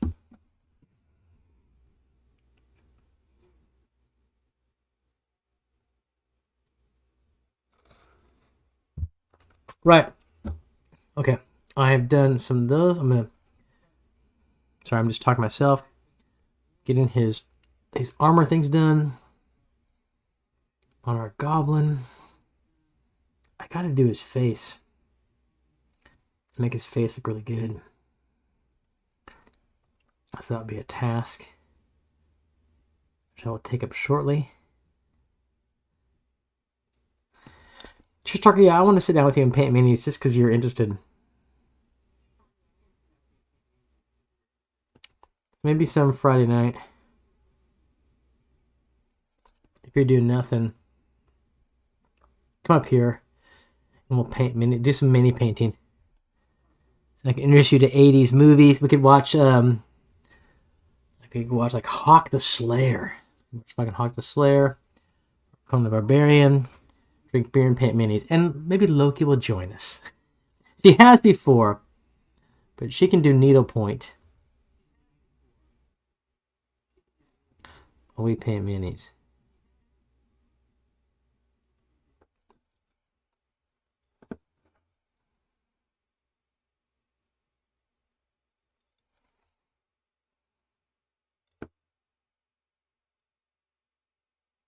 It might have to wait until the semester's over, right?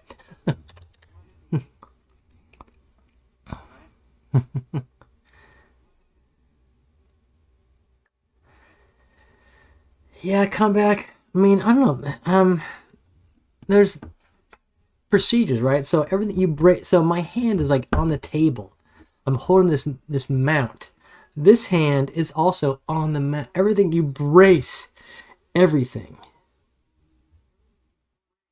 You brace as much as you can. All these points. It's like mountain climbing, right? Or rock climbing. You have 3 points. You always, of your 4 limbs, you always have 3-point contact. So mini painting, you always have as much contact as you can. Nothing's floating out there in space.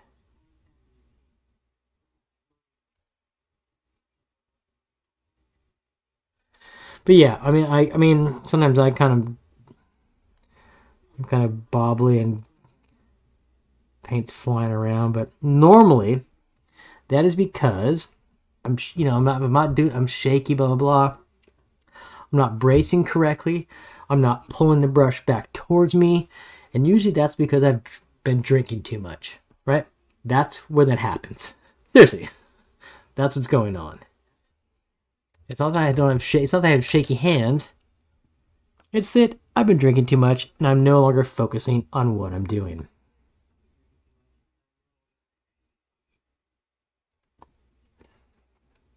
That's really the issue.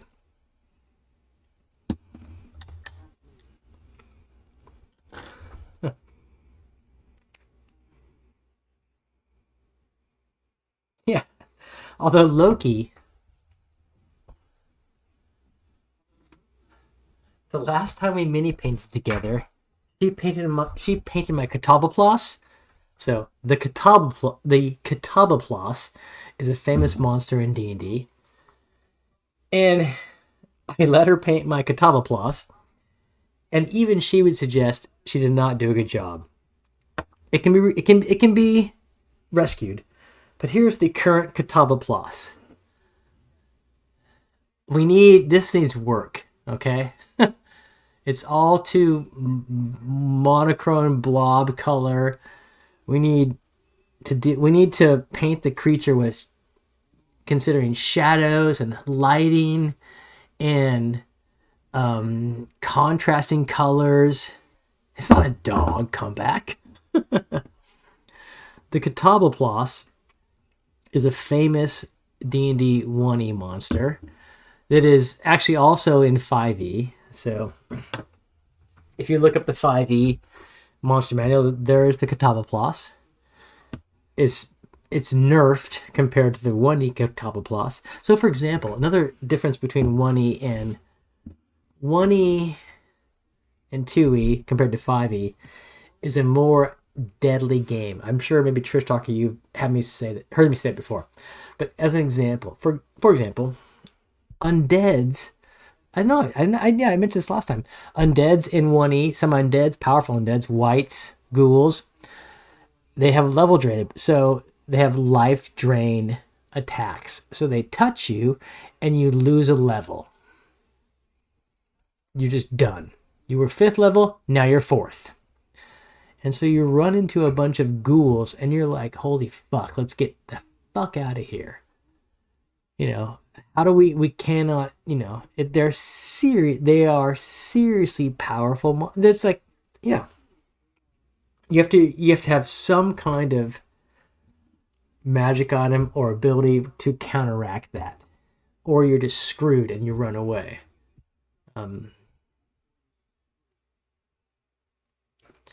Okay. John Sear, the rule you're looking at is that you should know this. In older editions of D&D, armor class was descending, not ascending. So the lower armor class you had, the better. Those are in previous editions of D&D. That's the rule. So in previous editions of D&D, you could have an armor class of -5. And that is awesome. That's an incredible armor class to have, -5. I don't know. It doesn't, and yeah, people do question that. Why lower? I don't know why lower. It's just the way they designed it.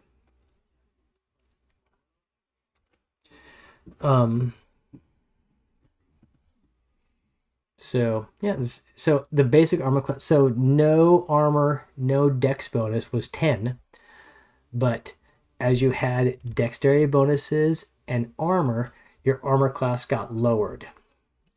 So it's just come back. It's not that big a deal, honestly. No, no, no, no, no, no, no, no. If your roll to hit an armor class 10, if to hit an armor class 10, you need to roll a 15 on a d20. To hit an armor class 5, you need to roll a 20 on a d20. That's all it is. You've never heard of that? Okay, you guys, it's called THAC0. Look up the word THAC0. THAC 0 or O, THAC0. And that stands for to hit armor class 0. So that was the metric you knew in your head for your attacks. As a PC, you knew your THAC0. Your THAC0 meant, what is the number I need to roll on a d20 to hit armor class 0? If your THAC0 is 15, you know that to hit an armor class -2, you need to roll a 17. If your THAC0 is 15, and then you know if the creature has an armor class not -2, but +2, you need to roll a 13 to hit it. So it was an easy mechanic for people to like, what's my THAC0? My THAC0's 10. And instantly you know what you need to roll to hit any other armor class. That's all. Your brain just turned to mush. So look up THAC0. It's not that complicated. It's just math with negative numbers. Yeah, now D&D is based on ascending armor classes. Higher numbers are better. It's all arbitrary, right? Early editions of D&D were based on descending armor class. Lower numbers are better. Lower numbers of armor class. Not what you need to roll on a d20. You don't need to roll a 4. Again, so if you have a fighter and you have a longsword, if you hit an armor class of 10, if you hit that by rolling a 10, fine. In old school D&D, if someone has an armor class of 5 and your to hit roll against a 10 is 10 on d20, your to hit roll on a 5 armor class is 15. Very simple. Simple math. That's all. So look up the THAC0. So it's just ascending versus descending armor class.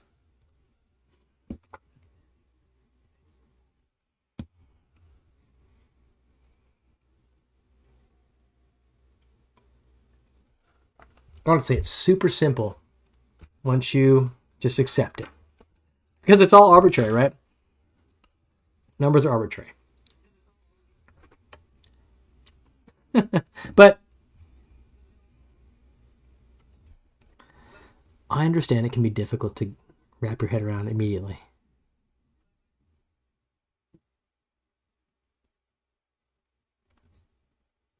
Okay.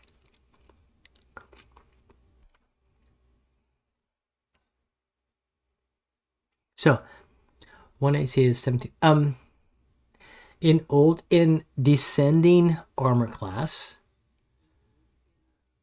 a 1 is very good. If your AC is 1, that's very good. In descending armor class, a 1 AC is the same as a 19 AC in ascending armor class. Just think the base armor class is 10.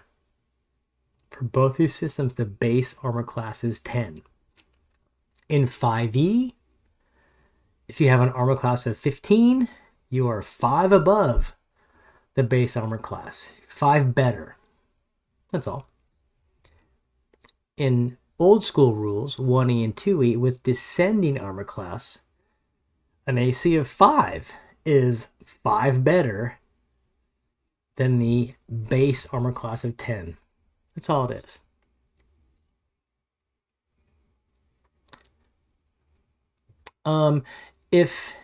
So come back. No. The first part. If 10 equals 10, yes.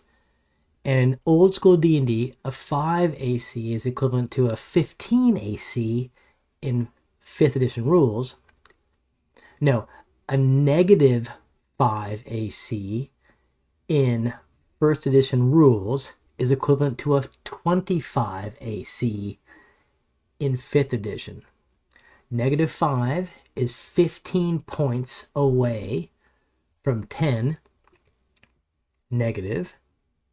And so in 5th edition, 15 points away, better than your base AC of 10 in 5th edition, is 25.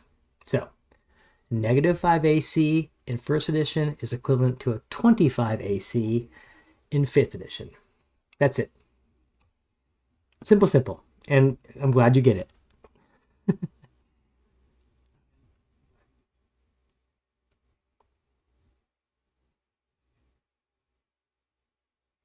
Why they chose in the invention of D&D? Yeah, negative 2 is 20. Yeah, exactly. Negative 2 AC 1st edition is equivalent to 22 AC 5th edition. It's just in 1st edition and 2nd edition, lower is better. It's a descending AC system. In 5th edition, it's an ascending AC system. I don't know when it changed. Did it change in 3.5? Tom, when did AC system change? I'm looking at my fucking 3.5 rule set.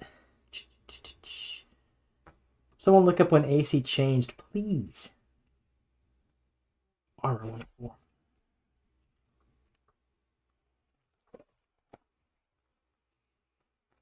Armor bonus. 3.5 is ascending AC, I think. Okay, 3.5.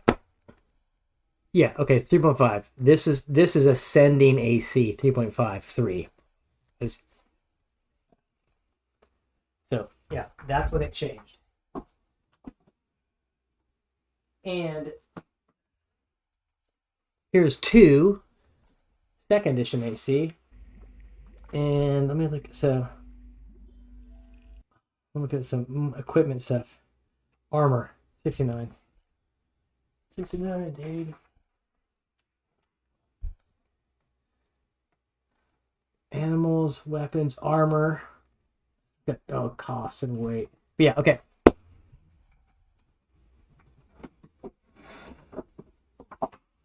So I'm going to agree with Greyhawk. 1st edition, 2nd edition, and BX, armor class was descending.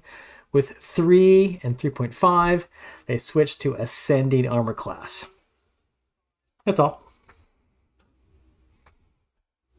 And I wonder, Grayling, do you know why they did that?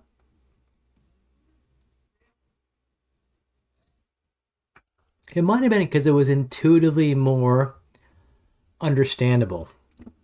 I think most people would think higher number is better, right? So 20 is better than 10. And that is the case in 3rd edition and up. But in 1st and 2nd edition, armor class wise, 20 is worse than 10. Yeah, in Greyhawk, if you had a negative 10 AC, you were fucking untouchable. Untouchable.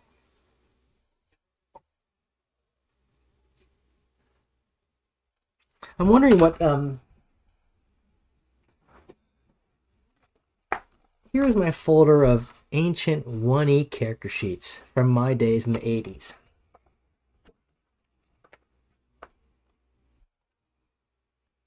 Where's my ACs? Where's the AC? Oh. Yeah, so this guy. No, it's not done name on him. Here's a 3rd level bard. This is 1st edition. 3rd level bard, half elf, leather armor, and a dexterity of 17, super high. His AC is 5. That's a pretty good AC for a third level bard in first edition. Oh, the bot. I'll get rid of it in a second. I'm just looking to see if I have any negative ACs. Here, my namesake. I don't know if you can see this or not, but this character's name is Arhmin. My Drow of Assassin, 7th level, an AC of 1. That's a good AC in first edition D&D.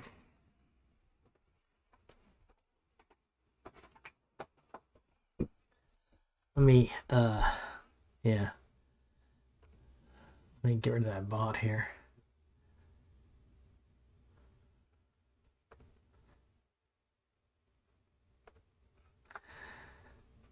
Spam. Spam. Spam.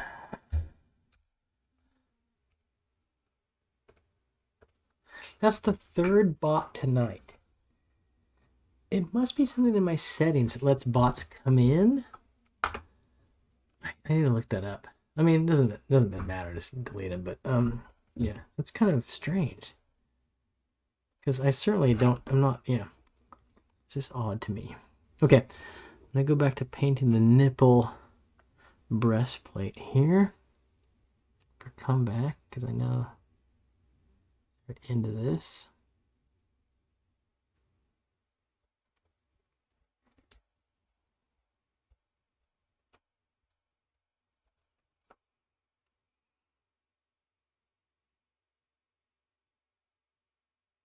Okay. Got his kind of armor a bit there. I'll do it again.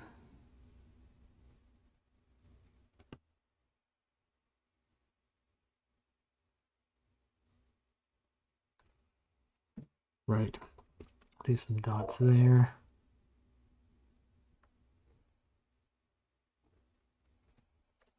There are dots on these little plates back here.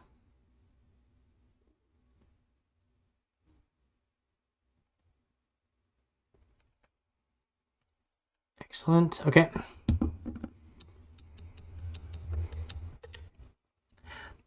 That's what I assume comeback. I assume smaller streamers get bots because someone who's got 1,000 viewers, why do they care about bots and why do they want viewers? You know, so I assume they target people like me who have 8 viewers currently. You know, but I of course don't do this to make a living, so I don't care. So, I mean, yeah, it's nice to have viewers, but I'm not gonna use a bot to seek more viewers. So, yeah.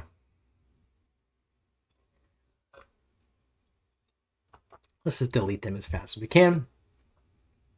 Cheap viewers on. That probably would help, wouldn't it? Or just the word viewers. You ban that word. Okay, I'm going to. Here's our guy so far.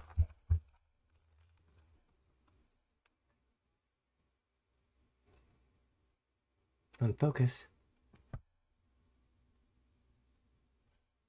Ah, it's not focusing very well. There he is. Armor pieces, his belt. He's got his nipple thing there. His dog nipple chest piece. We get into his sword still. His knives. I'm gonna do some highlights on the rope right now. There's the backside of him. His toenails have to be done. I don't want to do his face because I don't. His face is just like that. I do his eyeballs, nose, teeth, mouth, blah.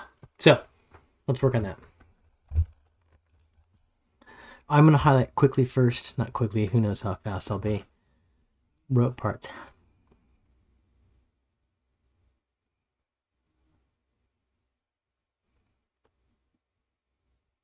So here we are. By rope parts, I mean these cross pieces. And you'll see in a second what I mean.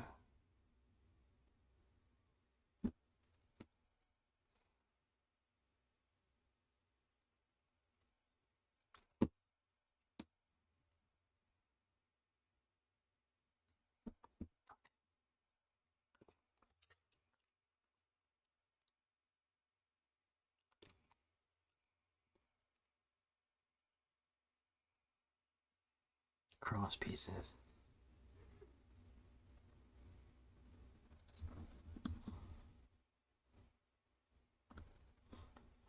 Pull back towards you. That's the key.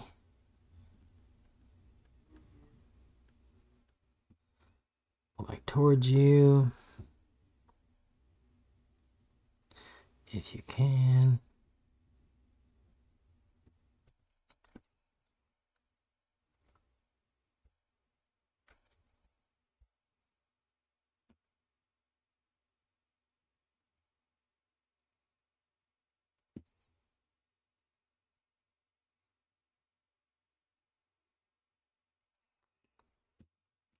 I'm just trying to make different parts of the rope pop out. This person here. That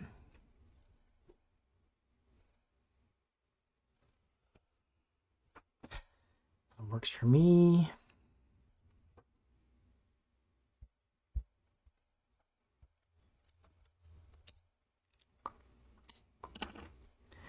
And now I think we'll go for, let's work on his face. I probably could take a little bit of, I don't know. Here's the sky. So rope, his old iron pieces on his chest. That piece in the, that metal piece on his groin. I might, oh yeah, I should say that Comeback 36 is a high school student from Christchurch. How's that? And there's your daily doxing.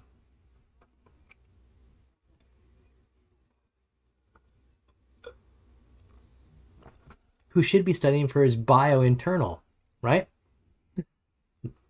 Come on.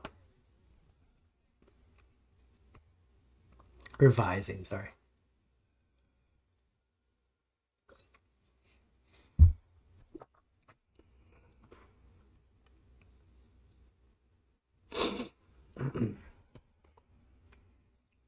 Okay, come back. If you come to the University of Auckland for uni, you can dox me. You can say, I knew you when you were a mini painting Twitch streamer. So fair's fair.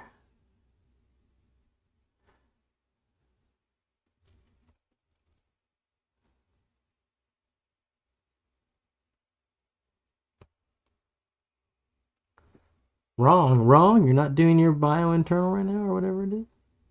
I was guessing.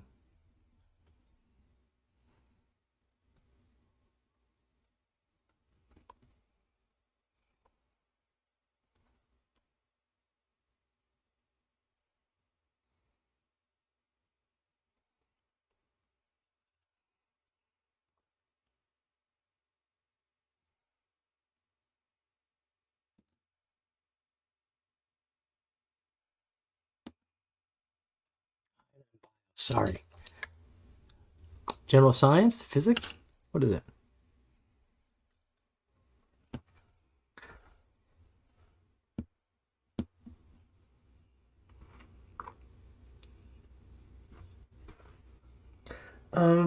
My daughter's in bio, level 2 bio. Okay, this guy's eyes and his mouth. Let's get that done. I'm gonna do his fangs in white. Now I fairly need to do his mouth. So let's get his mouth sorted. Right? Let's just get into this. Ha! Saturday is open day at Auckland Uni. So yeah.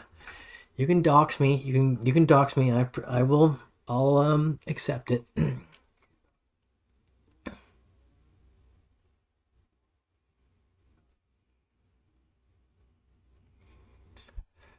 Greyhawk, what do you mean you recorded the wrong text?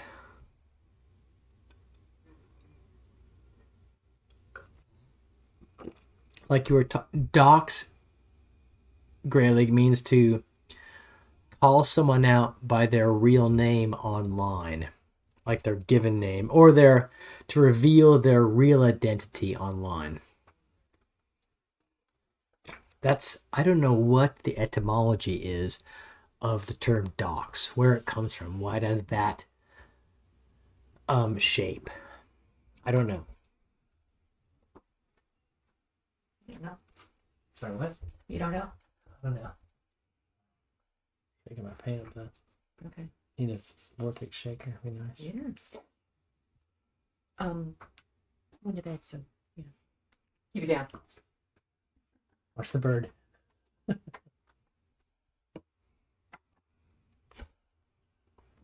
Okay. Actually, I should use a brighter paint. Send no text. I was just thinking like you know, instead of like you know, instead of we Josh, you recorded stuff that was for whatever, incabulous or something like that, you know. And that was the source of your pain.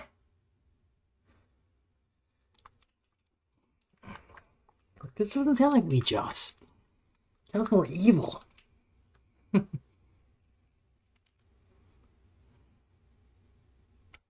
I could really get into mini. I could really, if I had, you know, I don't know.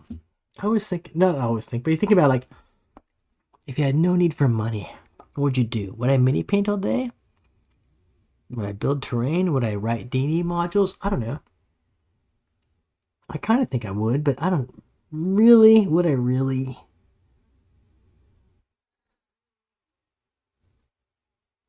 I don't know if I really would. World peace. I'd fight for world peace.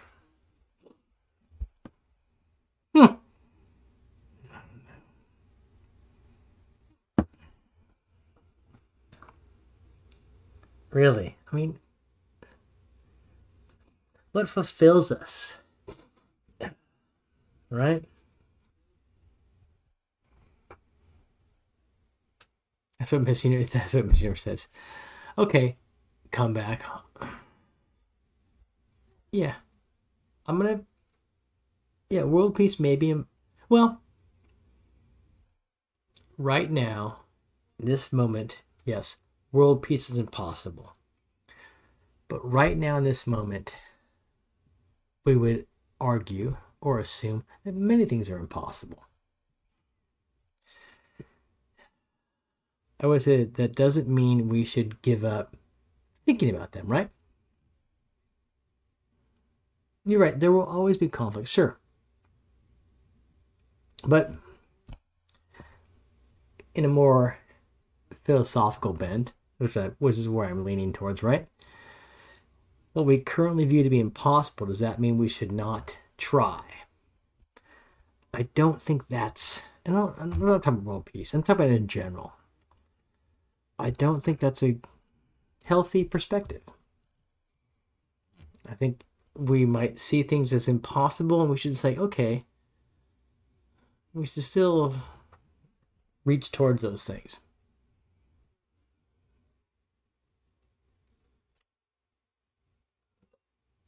They might be impossible. They might ultimately be unattainable, not realized, but I don't know.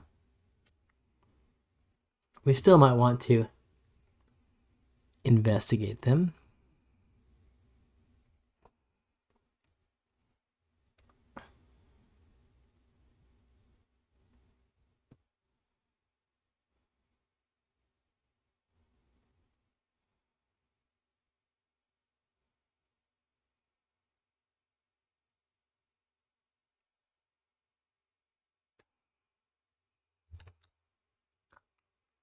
I'm not being some namby-pamby, pie-in-the-sky hippie, honestly, in those statements.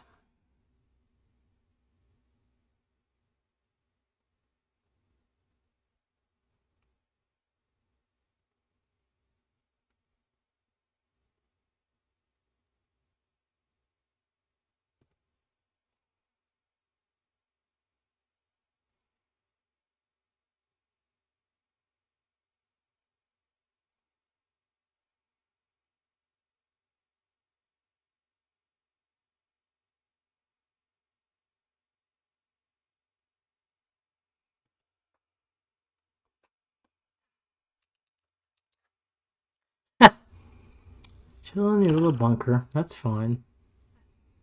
You're in a good spot for that. You really are. I'm using Reekland flesh sage. Sorry. I need some Reekland. There it is for this guy's fangs.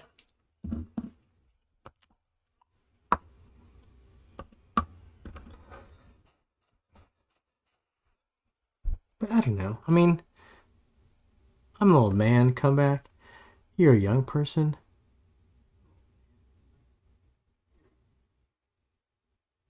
So come back. You literally, your generation, will be the one that runs the world for my generation. So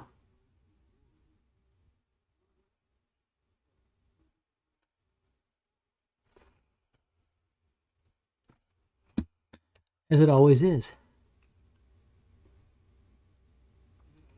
A team. I don't know if I had the money. Seriously, I don't know what I'd do.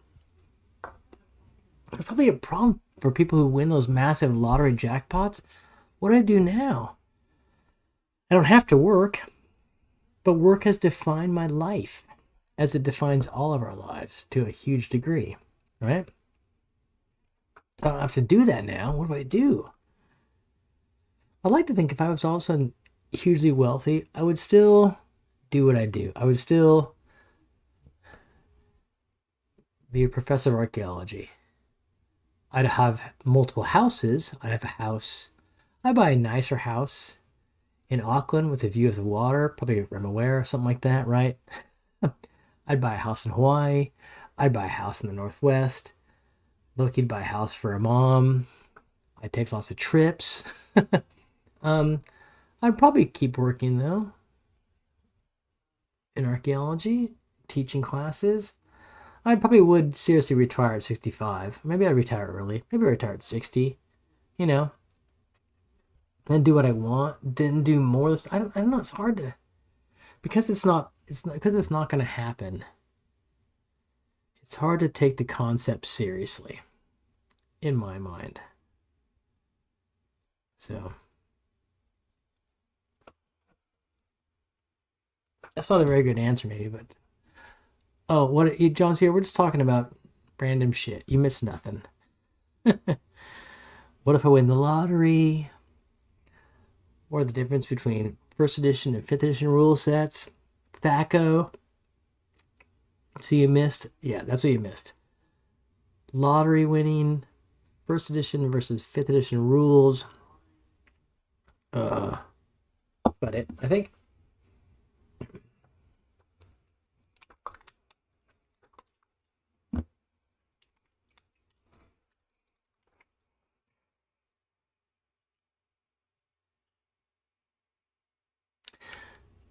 So Greyhawk, you should play some games in virtual GreyhawkCon 5. Shouldn't you? Are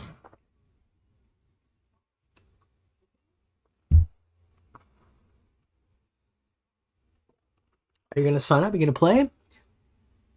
Friday, no, for us, Saturday, Sunday, Monday, basically.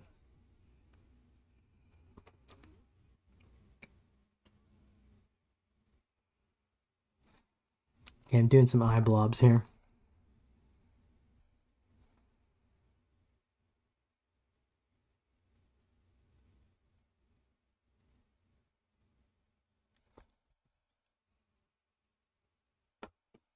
That one's super hard to get because it's like fucking.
Okay.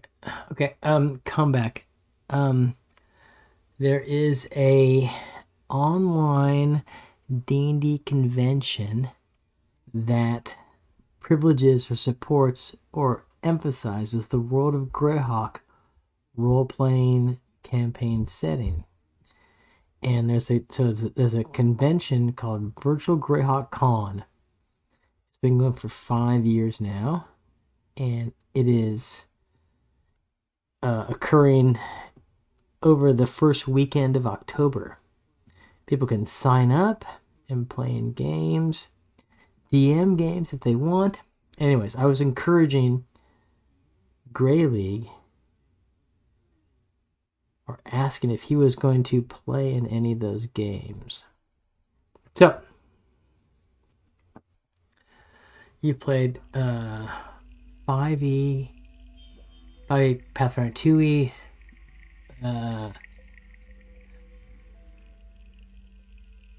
so you played a lot of different rule sets, John Sear there. What's your favorite and why?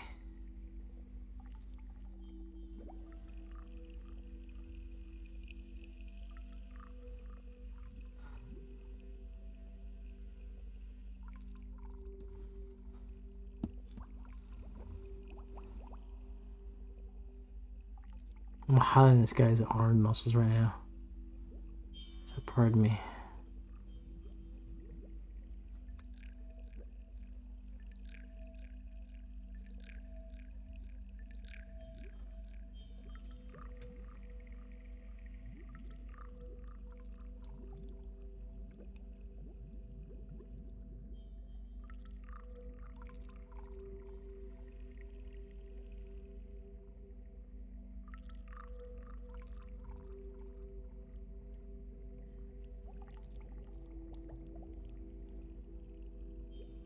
I might, I think, call it quits on this guy's skin and eyeballs. They seem, I mean, I should put some black dots in there. So, yeah. Let me get some black paint in there. And just give a black dot for some pupils, and I'll show his face. And then we'll work on his weapons. And his toenails, for God's sakes. His fucking toenails.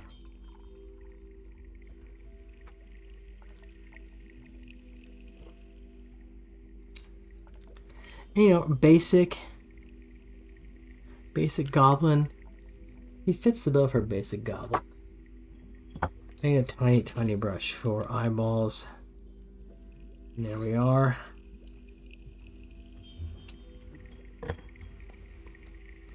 So the tiny brush for eyeballs.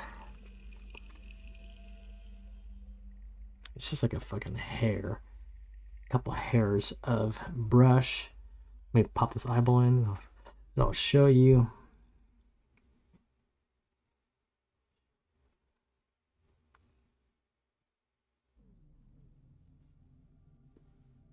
Yeah, there's one. That works fine.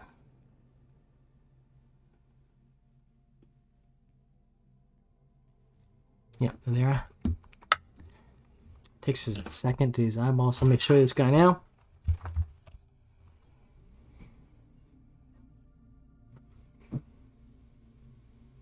There he is. There's his face. See his eyeball, his black eyeball is put in there. Just a pinpoint of black. His mouth, teeth, inside red. Done some highlights for his skin. High points on him. It's not the right color, but I'm not a good mini painter. Shields, armor. We're streaming, come back, I'd say another half an hour. I'm going to say half an hour till 11 o'clock. That's what I'm saying. Could be longer, could be shorter. That's my estimate. I'm really trying to, I mean, I used to stream Wednesday nights to like 1 a.m., 5 hours, blah, blah, blah. Right now, I've got a lot of work on, so I really got to get up Thursday mornings and get to work. That's the problem. That's what we're going up against. All right? I'll be honest with you. Okay, let's paint this guy's swords and stuff. Let's get some sword metal going on. Let's use some natural steel for that. Yeah. Going long. Well, yeah. Maybe we'll get 3.5 hours. That's actually, I used to do my Wednesday night streams longer than 3.5, like 4 hours, 4.5. I'm an old man. That's all. I'm an old man. But this guy's looking good. I mean, I just got 14 more to go after this guy. Out. Take forever. So, Grayling, are you playing right now Baldur's Gate?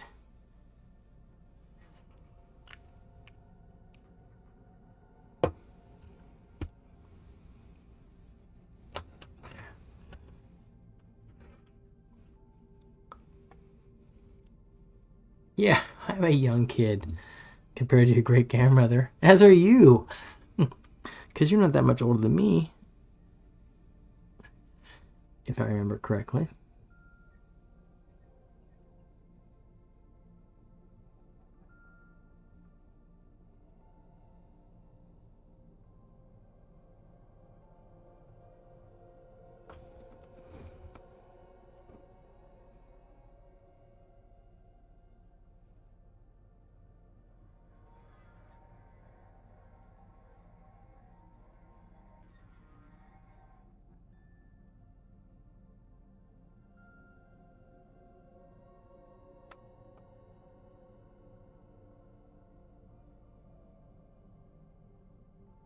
I still don't have the guts to often do non-metallic.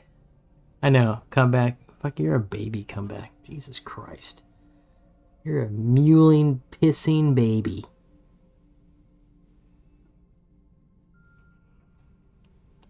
But I love you.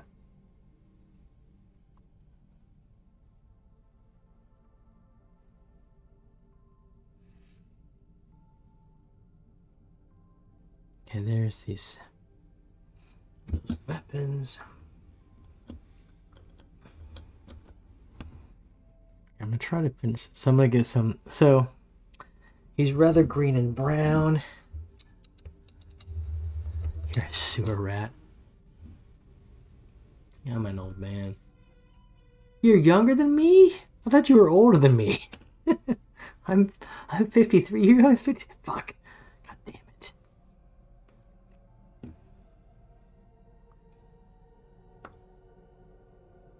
God damn it. I'm an old man. Okay. Let's go with the scout. Let's keep going. Let's keep going. Come back. Pretty good. He's got this, blah, blah, blah. Okay, I'm going to just start painting some. What's that? 0. Paint some stuff. Gonna have a black thing here.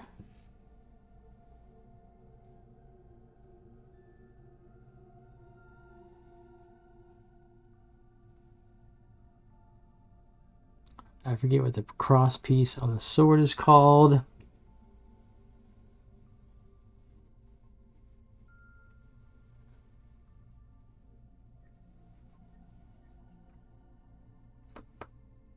So I'm painting right now.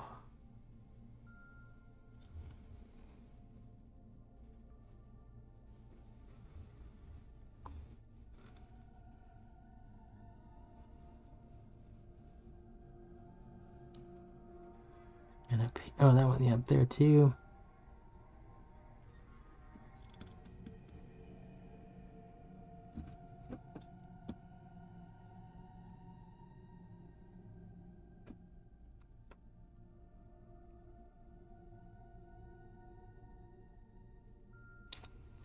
Tom, I honestly thought I was younger than you.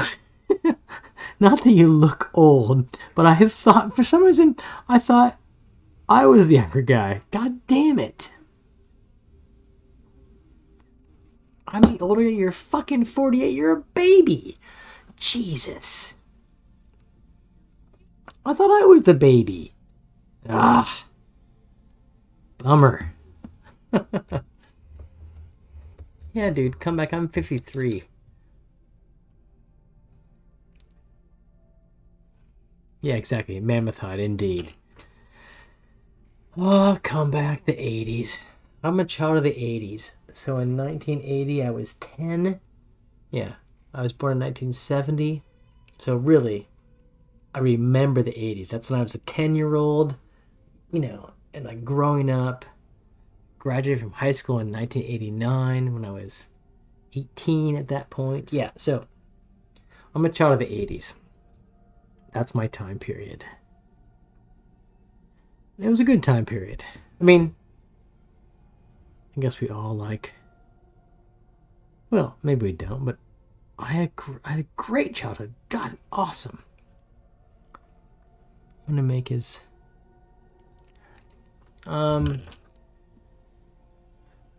Exactly.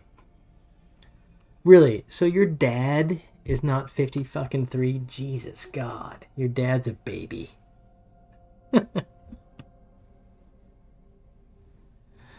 your dad's dream mini painting? Is he that cool? Okay, I'm looking for a paint his toenails on this guy. This guy's toenails. They could be a basic black. But we should make something different. We should make his toenails different. Yellow, I don't know.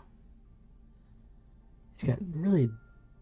His toenails are just fucking out. So make them a different green. And make his what? So green, red is a really opposite color. I could make them kind of a. Maybe I will. I'll do that. I'm gonna use a black red that I have right here. Right there on the paint already. It's like 51. So, but we're essentially the same age, for God's sakes.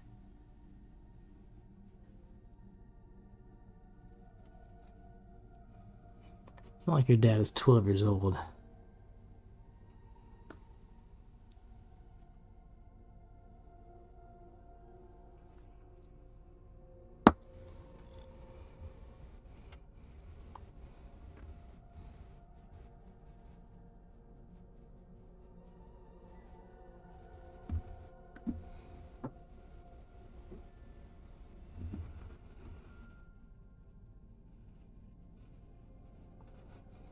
His toes are, his claws are kind of this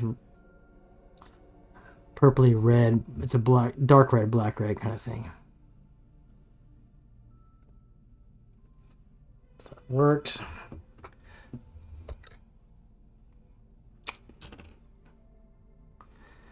Okay, now the rest of his. I'm gonna put some white. I'm gonna leave his swords as. Oh, I'm gonna wash his swords in Nolan oil. And I'm gonna highlight them in some white. I should wash them. Let me try to. I'm gonna try different here. I'm gonna wash the swords in a blue to see what that does.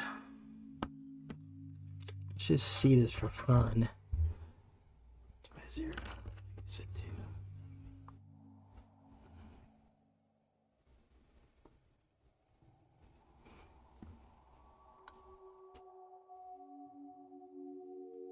Looks kind of cool.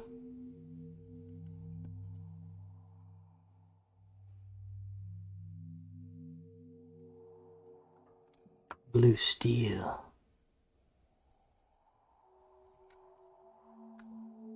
Exactly, there we go.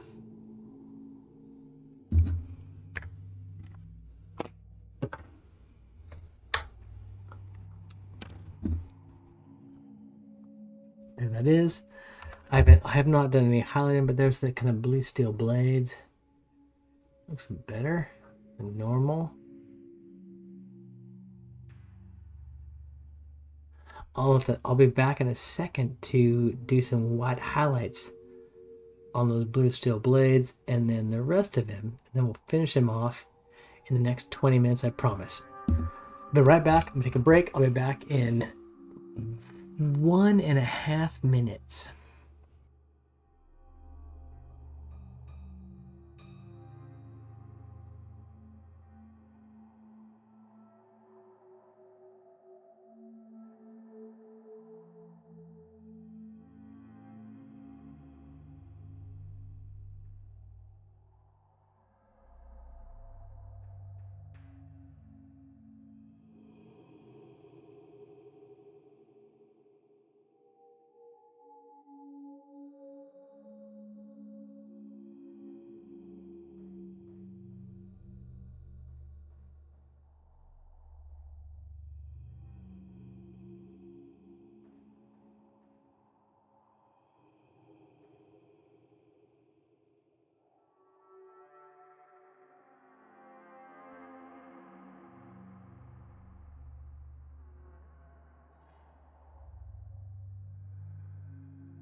Okay, I'm back for the denouement. We have to go now.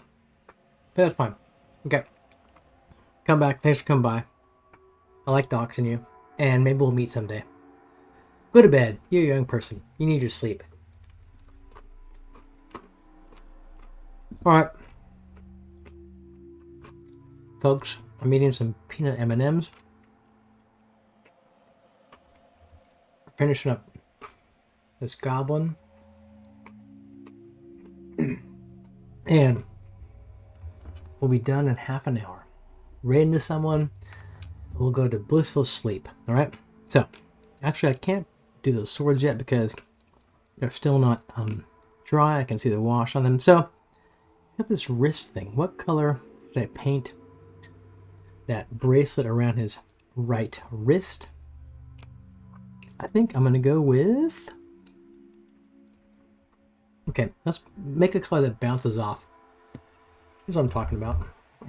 See?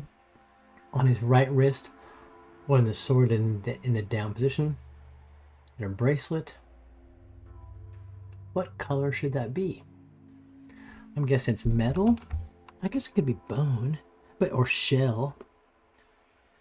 So yeah, we could make it white, and then yeah, we can do that. We can make it or if it's not a white bone kind of color or shell, the colors that contrast with green are orange, red, yellow, that kind of color, which I can do. But that's kind of unrealistic. What would it be if it was orange, red, yellow?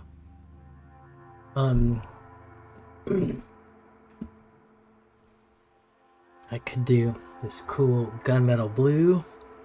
No, but that now it's too close. I need to bounce it off. So let's stick with orange, kind of red. If I had a red metallic, that'd be cool. Or, I don't know, what is it? Or is this black? No. Excuse me. So what is that thing? Maybe it's blue. A gray blue. I'll do that.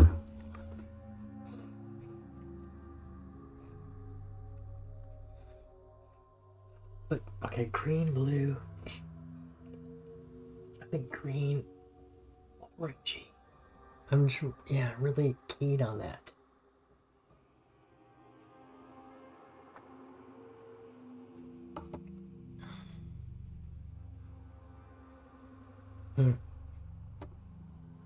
Could use dark red.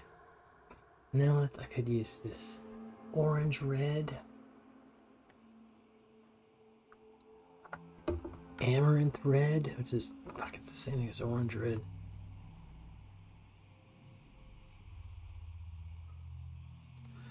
Yeah, I'm gonna go for a red. Okay.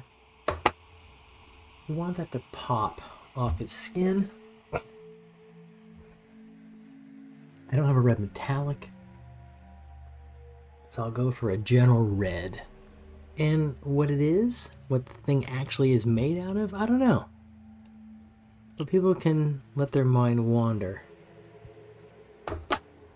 and think about what it's actually made out of.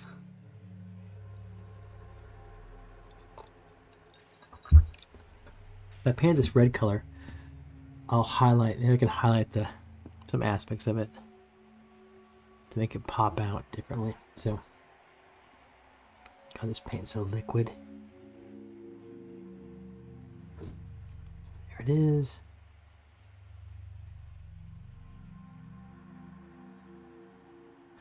So, you may think I'm making a big deal about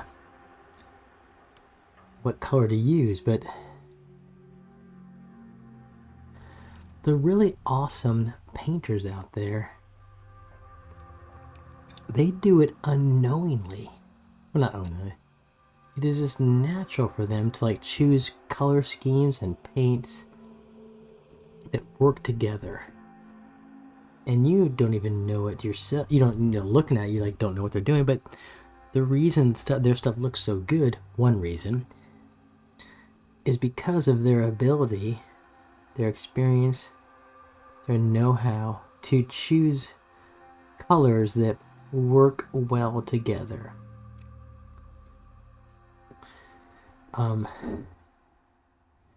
That's an incredible skill to have, one I do not have, but when I think about, that's, as I was just speaking, what color works best for this little bracelet?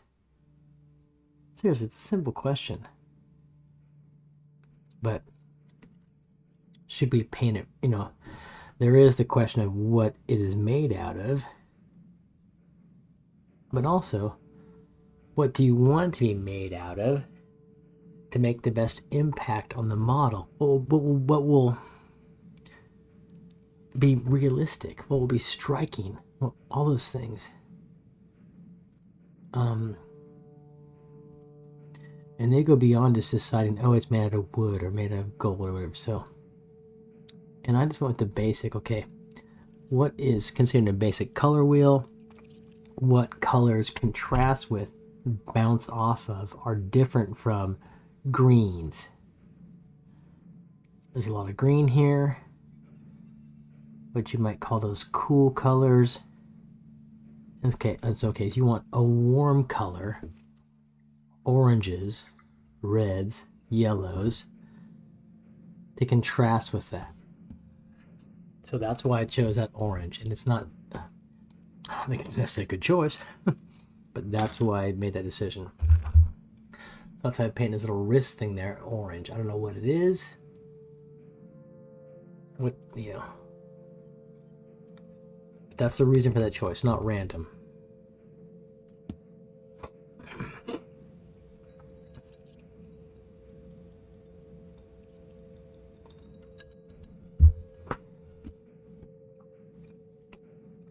I'm going to paint it again because it needs it, but I'm going to let it dry for a moment and paint some of this other stuff here.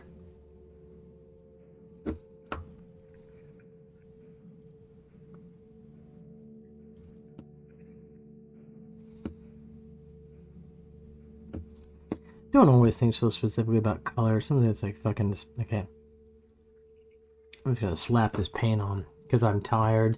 It's late, etc., etc.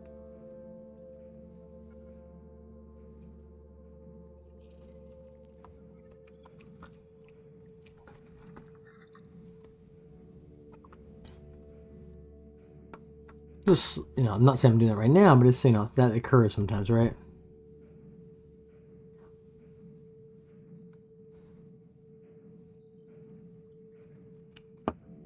I'm trying to make his equipment kind of similar, so I'm trying to make his two swords similar in their colors.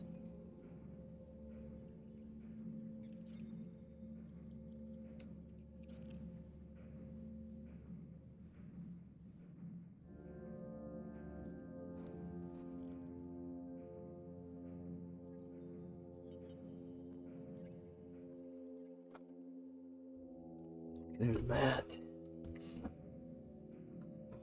And swords. I want to do the white of it. Excel Saturday? Do you mean Excel your Saturday, my Sunday D&D? It is not on. I have a kind of an auto. Yeah.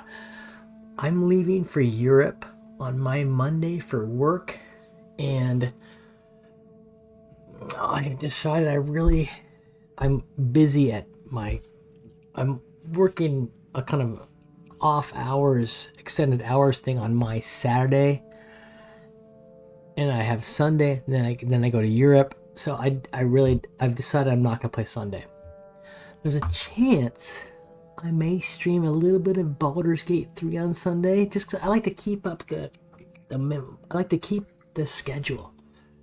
So I might do a bit of Baldur's Gate 3 on Sunday for a cheeky 2 hours. I don't know. But otherwise, no. We're taking a break because of my travel, my work travel. So it'll be like 15 days, 10 days of no Wednesday night mini painting like right now, my Wednesday night, or Sunday D&D. But Excel, have you signed up to play in virtual Greyhawk Con? Lord Gasemba's virtual Greyhawk Con? I'm DMing a game in that con on my Friday night Eastern Daylight Time, 10 p.m. start. It's a 4-hour game. I don't know, 10 to 2 Eastern Daylight Time. Ha! Go for it, Excel. I'd appreciate it.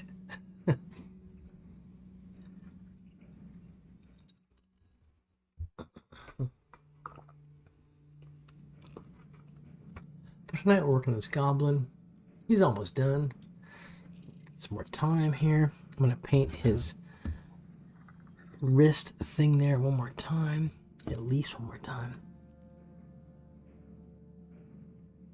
Another coat.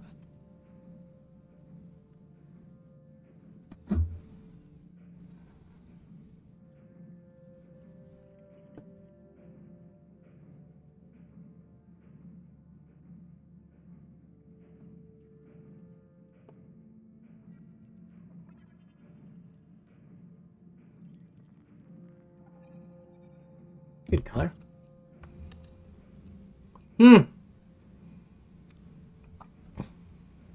Exactly. Brazil, Samoa, Europe. You're gonna usurp them all. I like it. I support that.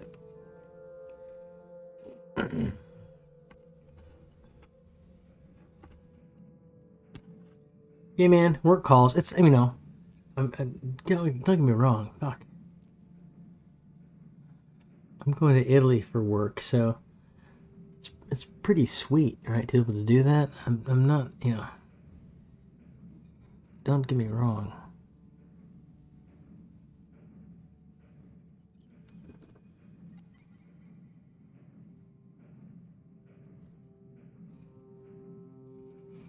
There's no way I would say I'm in an unfortunate situation, no. I'm in a very fortunate situation.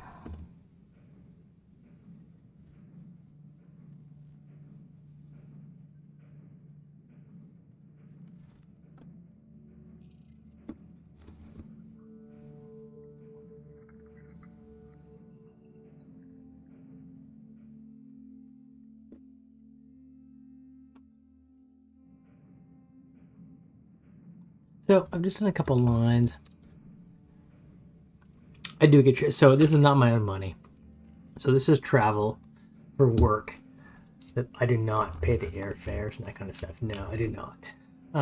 It's the only way I do this. I mean, so I apply. I do a lot of work to get these research grants, where the government gives me money to conduct research, and the research takes me around the world. So I got to do this stuff in Brazil, this stuff in Italy, as part of the program that I propose that they agree to. And so, yeah, I don't pay for my flights and whatnot. No way.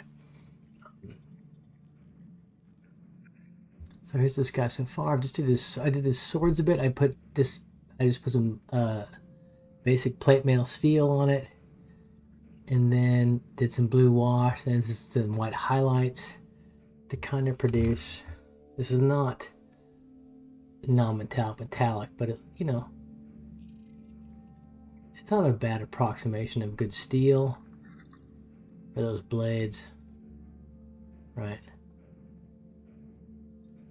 That works, I think. So basic mediocre mini painter cheat sheet. I fill out a lot of paperwork. My God, yeah. No, I have to give all my receipts for all this stuff. No, justify the money I spend, receipt it. That I have to do all that stuff. Yeah, absolutely. But it's just it's required. The government gives me a bunch of money to do this work. and I tell them I'm doing the work and here's how much it cost, and they want to see what did I spend the money on this stuff that I said I would spend the money on, right? That's what they want to see. Fair enough.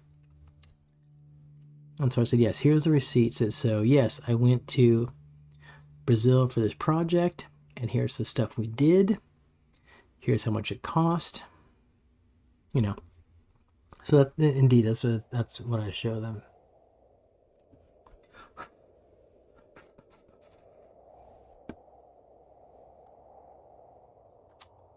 Good night, Dad. Good night, babe. Good dance practice? Yeah, see you in the morning.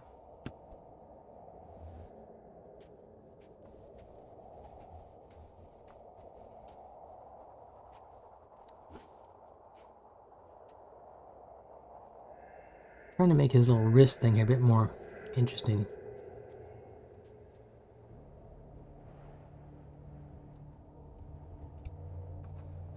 By doing kind of some highlights on it. Like, is this a gemstone?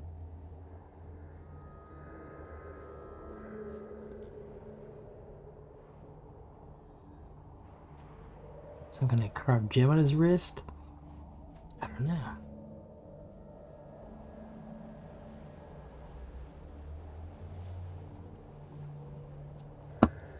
These paints might,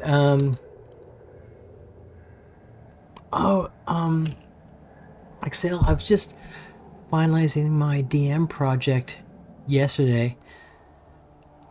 I think it's, I want to say it's, August 31st. Like, yeah, August 31st. Like this, yeah, in whatever, like 10 days. I think that's when registration begins. Yeah, I think you're right. And so I'm DMing a session, and it's Eastern Standard Time, Saturday, 3 p.m. That's my game that I'm DMing. But I also want to plan some games, and so I'm gonna be in Europe, so I'm gonna have to like figure out when I have to get up, so I can register for some games to be a player. At least one. I want to play one game. I want to play in Carlos's game. Actually, I cannot play in Carlos's game because he's before me. He's going to raid into my game. I might try to see if I can figure out how to play in Les Reno's game, Oblivion Seeker. I played in his game. I played in his virtual Greyhawk game last year. Awesome. Maybe I'll try to get into Jay's game, which is one of the first sessions. So yeah. I'll put up some adverts for it when I get back from Europe during my streams. I'll put up some adverts for virtual Greyhawk Con so people know when it is and can partake. Okay, I've got this last little piece of equipment on him, this guy to deal with.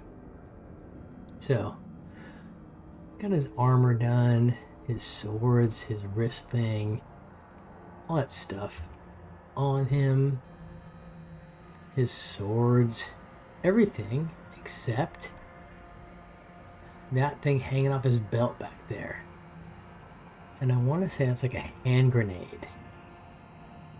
So I need to paint that, obviously.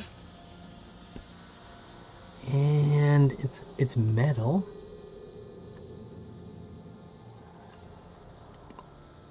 Did I do it like a metallic blue just for make it pop out differently?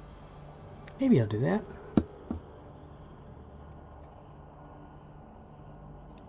Sorry, so you hit to see that automatic chat bot message. That's my message, just to say again, I'll be away for a couple weeks. And so I haven't died, and I'm not abandoning streaming. Like sometimes people do. Like every now I think about that streamer. I used to watch them often, and now they're nowhere. What happened to them? And so I don't want people to think that. I'm just like, I'm gone for work, and I really cannot do streams. But you remember Excel. I did do some streams from Brazil. But this project, I can't do that. So it's just not gonna be feasible. So I'm not gonna bring my mobile stream setup to Europe. I'm just gonna take a 10-day break. It's just more reasonable, so that's what I'm doing.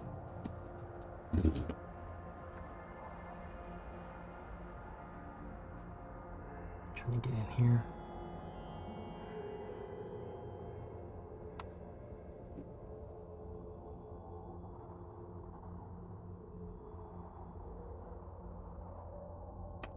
Whoop.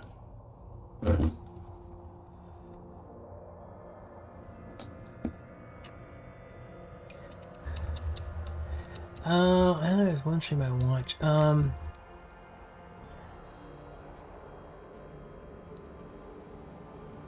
No, I'm not going to the boonies. I'm going to Rome. I'm going to fucking Rome. And so, no, I'll be, yeah. It's not the boonies. It's just, I'm actually going for some work meetings. And actually my mother is going to join me. And so it's like 4 days of work and like 9 days of holiday, or 10 or 6 days of holiday. So I'm going for work. My mom's gonna join me, and then we'll bounce around Rome. And so I'm gone from the Monday the 26th of August to like Wednesday the 5th of September, whatever. So basically 10 days I'll be gone. Yeah, like 5 days of work and then 5 days of holiday. You know, if I'm going that far, I figured, hey, I'll invite my mom to join me, and we'll hang out in Rome for 5 days. So that's what I'm doing. And yeah, so it's not all, not all work. It's part work, part holiday, with the family.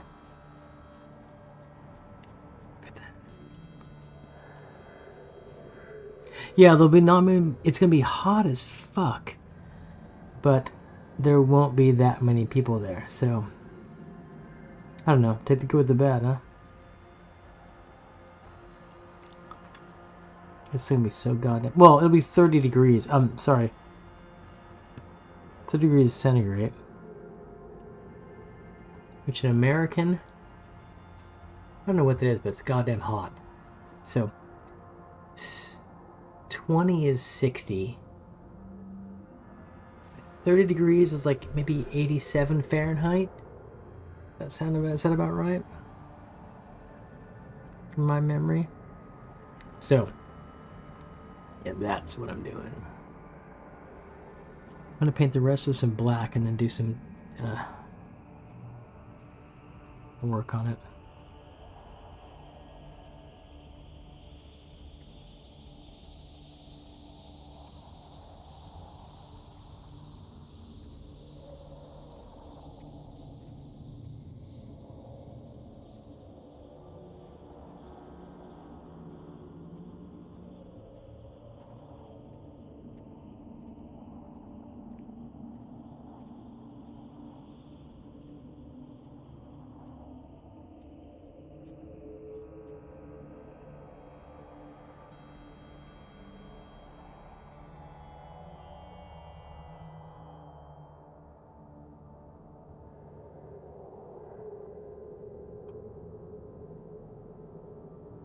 Okay, that's a handle. It's all right. Yeah, it's at least. I have friends who live 4 hours away from Rome. I think my mom is old. She's still really spry for being 80, but she's fucking 80. And so I don't know if we'll do day trips. I think we'll just hang out in Rome. There's a chance maybe I'll rent a car. We'll do a day trip, but I'm not gonna go too far with because of her. You know, I got to think about, you know, what she can deal with. But still, it'll be super fun. I've been to Rome lots because we used to live in London, so we go to Rome a lot. And yeah, 2068. Okay, so yeah, 30s is 86. So like it's gonna be in the high 80s Fahrenheit when we're there. And yeah, so we'll just hang out and read books and drink wine and eat pasta and sup on gelato and whatnot. Go to the Vatican, you know. So I'm not gonna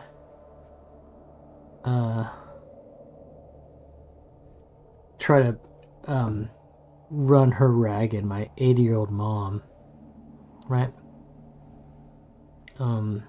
The friends I have in Italy, like I said, they're a good 4 hours away, so that's a long ways. They live by Lake Como. What's Satona? Where's Satona, Excel? I've been to Rome, and I've been to Cinque Terre, and I've been to Venice, and I've traveled through Italy to get to Greece. This is all back in the last decades, but yeah. What's Satona?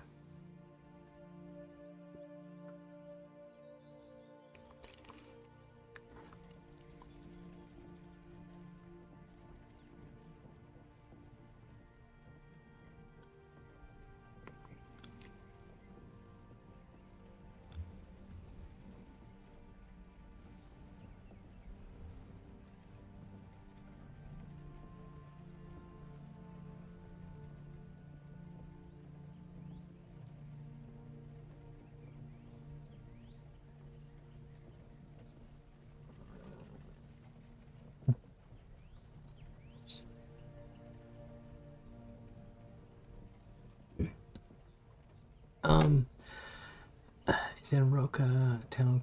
It's a Rocca town. Okay. Really? Oh, in Tuscany. Yeah, I don't think we'll get up to Tuscany. Too far away for our little adventure. But man, I'll see how my mom feels. Maybe we'll take a big side trip. I'll ask her. Her husband, my father, died a couple years ago, and so and but she's super spry. But we'll see what she wants to do. I'll let her kind of lead the way. Oh, I'm actually excited to like kind of do some pictures and sightseeing from a D&D perspective, and take pictures of forts and whatnot, defensive positions, and think about D&D games. Indeed.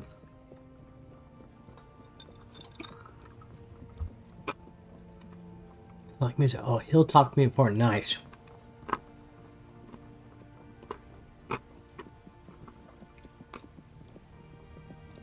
I only have right now. I have my guidebook. I have an old guidebook. I have a guidebook from 15 years ago, the last time I was in Rome. So I thought I should buy a new one to kind of like get the latest right on what's going on. I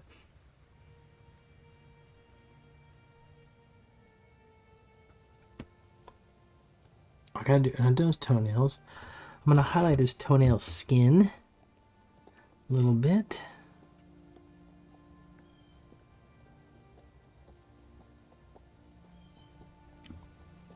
How's toenail skin? But just right here.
Hmm. I know the ruins are like the Forum. Yeah, the Colosseum's pretty impressive, but the Forum is really destroyed, right? So it's hard to kind of get an idea of what's really going on there. No, I agree. I agree.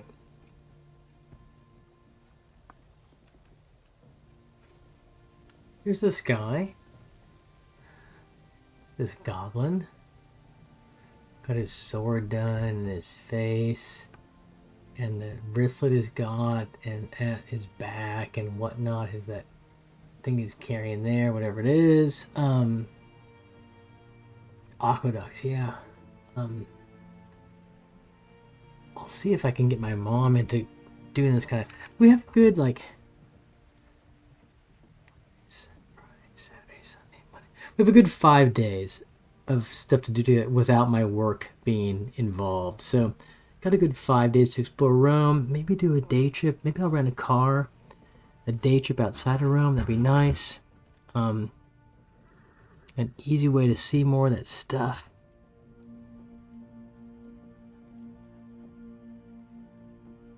So, yeah, I really should look into that. I know, I can use my imagination to come back. I will. I'll try. Remember that I'm an old man. Imagination is difficult to come by sometimes. I think, though, folks, I am going to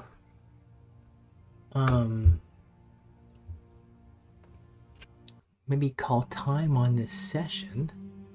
This guy's pretty much done. I'm going to paint his black base. It's 11:10 here. I got a busy work day tomorrow. I gotta get some sleep. I'll paint his base black. I mean, that'll be that. Not that exciting to look at, but he's looking pretty good, I'd say. For a mini. And I'm so big. Look at my butt. I don't know what. I don't know. Yeah, it's daunting. So my philosophy to travel is to don't think about it as if this is the last time you'll be here. Because that makes you too stressed on having to see everything. Imagine you're going to come back someday. And, I will see the Tiber. Definitely see the Tiber because it's middle of Rome. We'll probably go to the Vatican, so we'll cross the Tiber, etc. But I like to take it easy and be happy. And you're right, all the bridges, the market, all that kind of stuff. We'll do that for certain. We have 5 days in Rome. We'll do that stuff for certain. I'll post pictures to my Discord. Travel Discord. I'll do that. Trajan's Market. Let me look that up. Parthon. Oh yeah. Trajan's Market. Oh.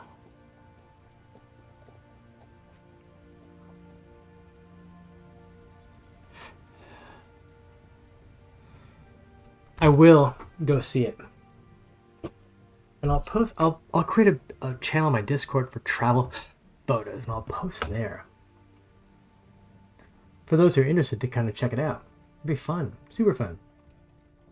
I think I'll raid into someone though here. We have either, the Synchron Sprecher guys in Germany, they're not that exciting.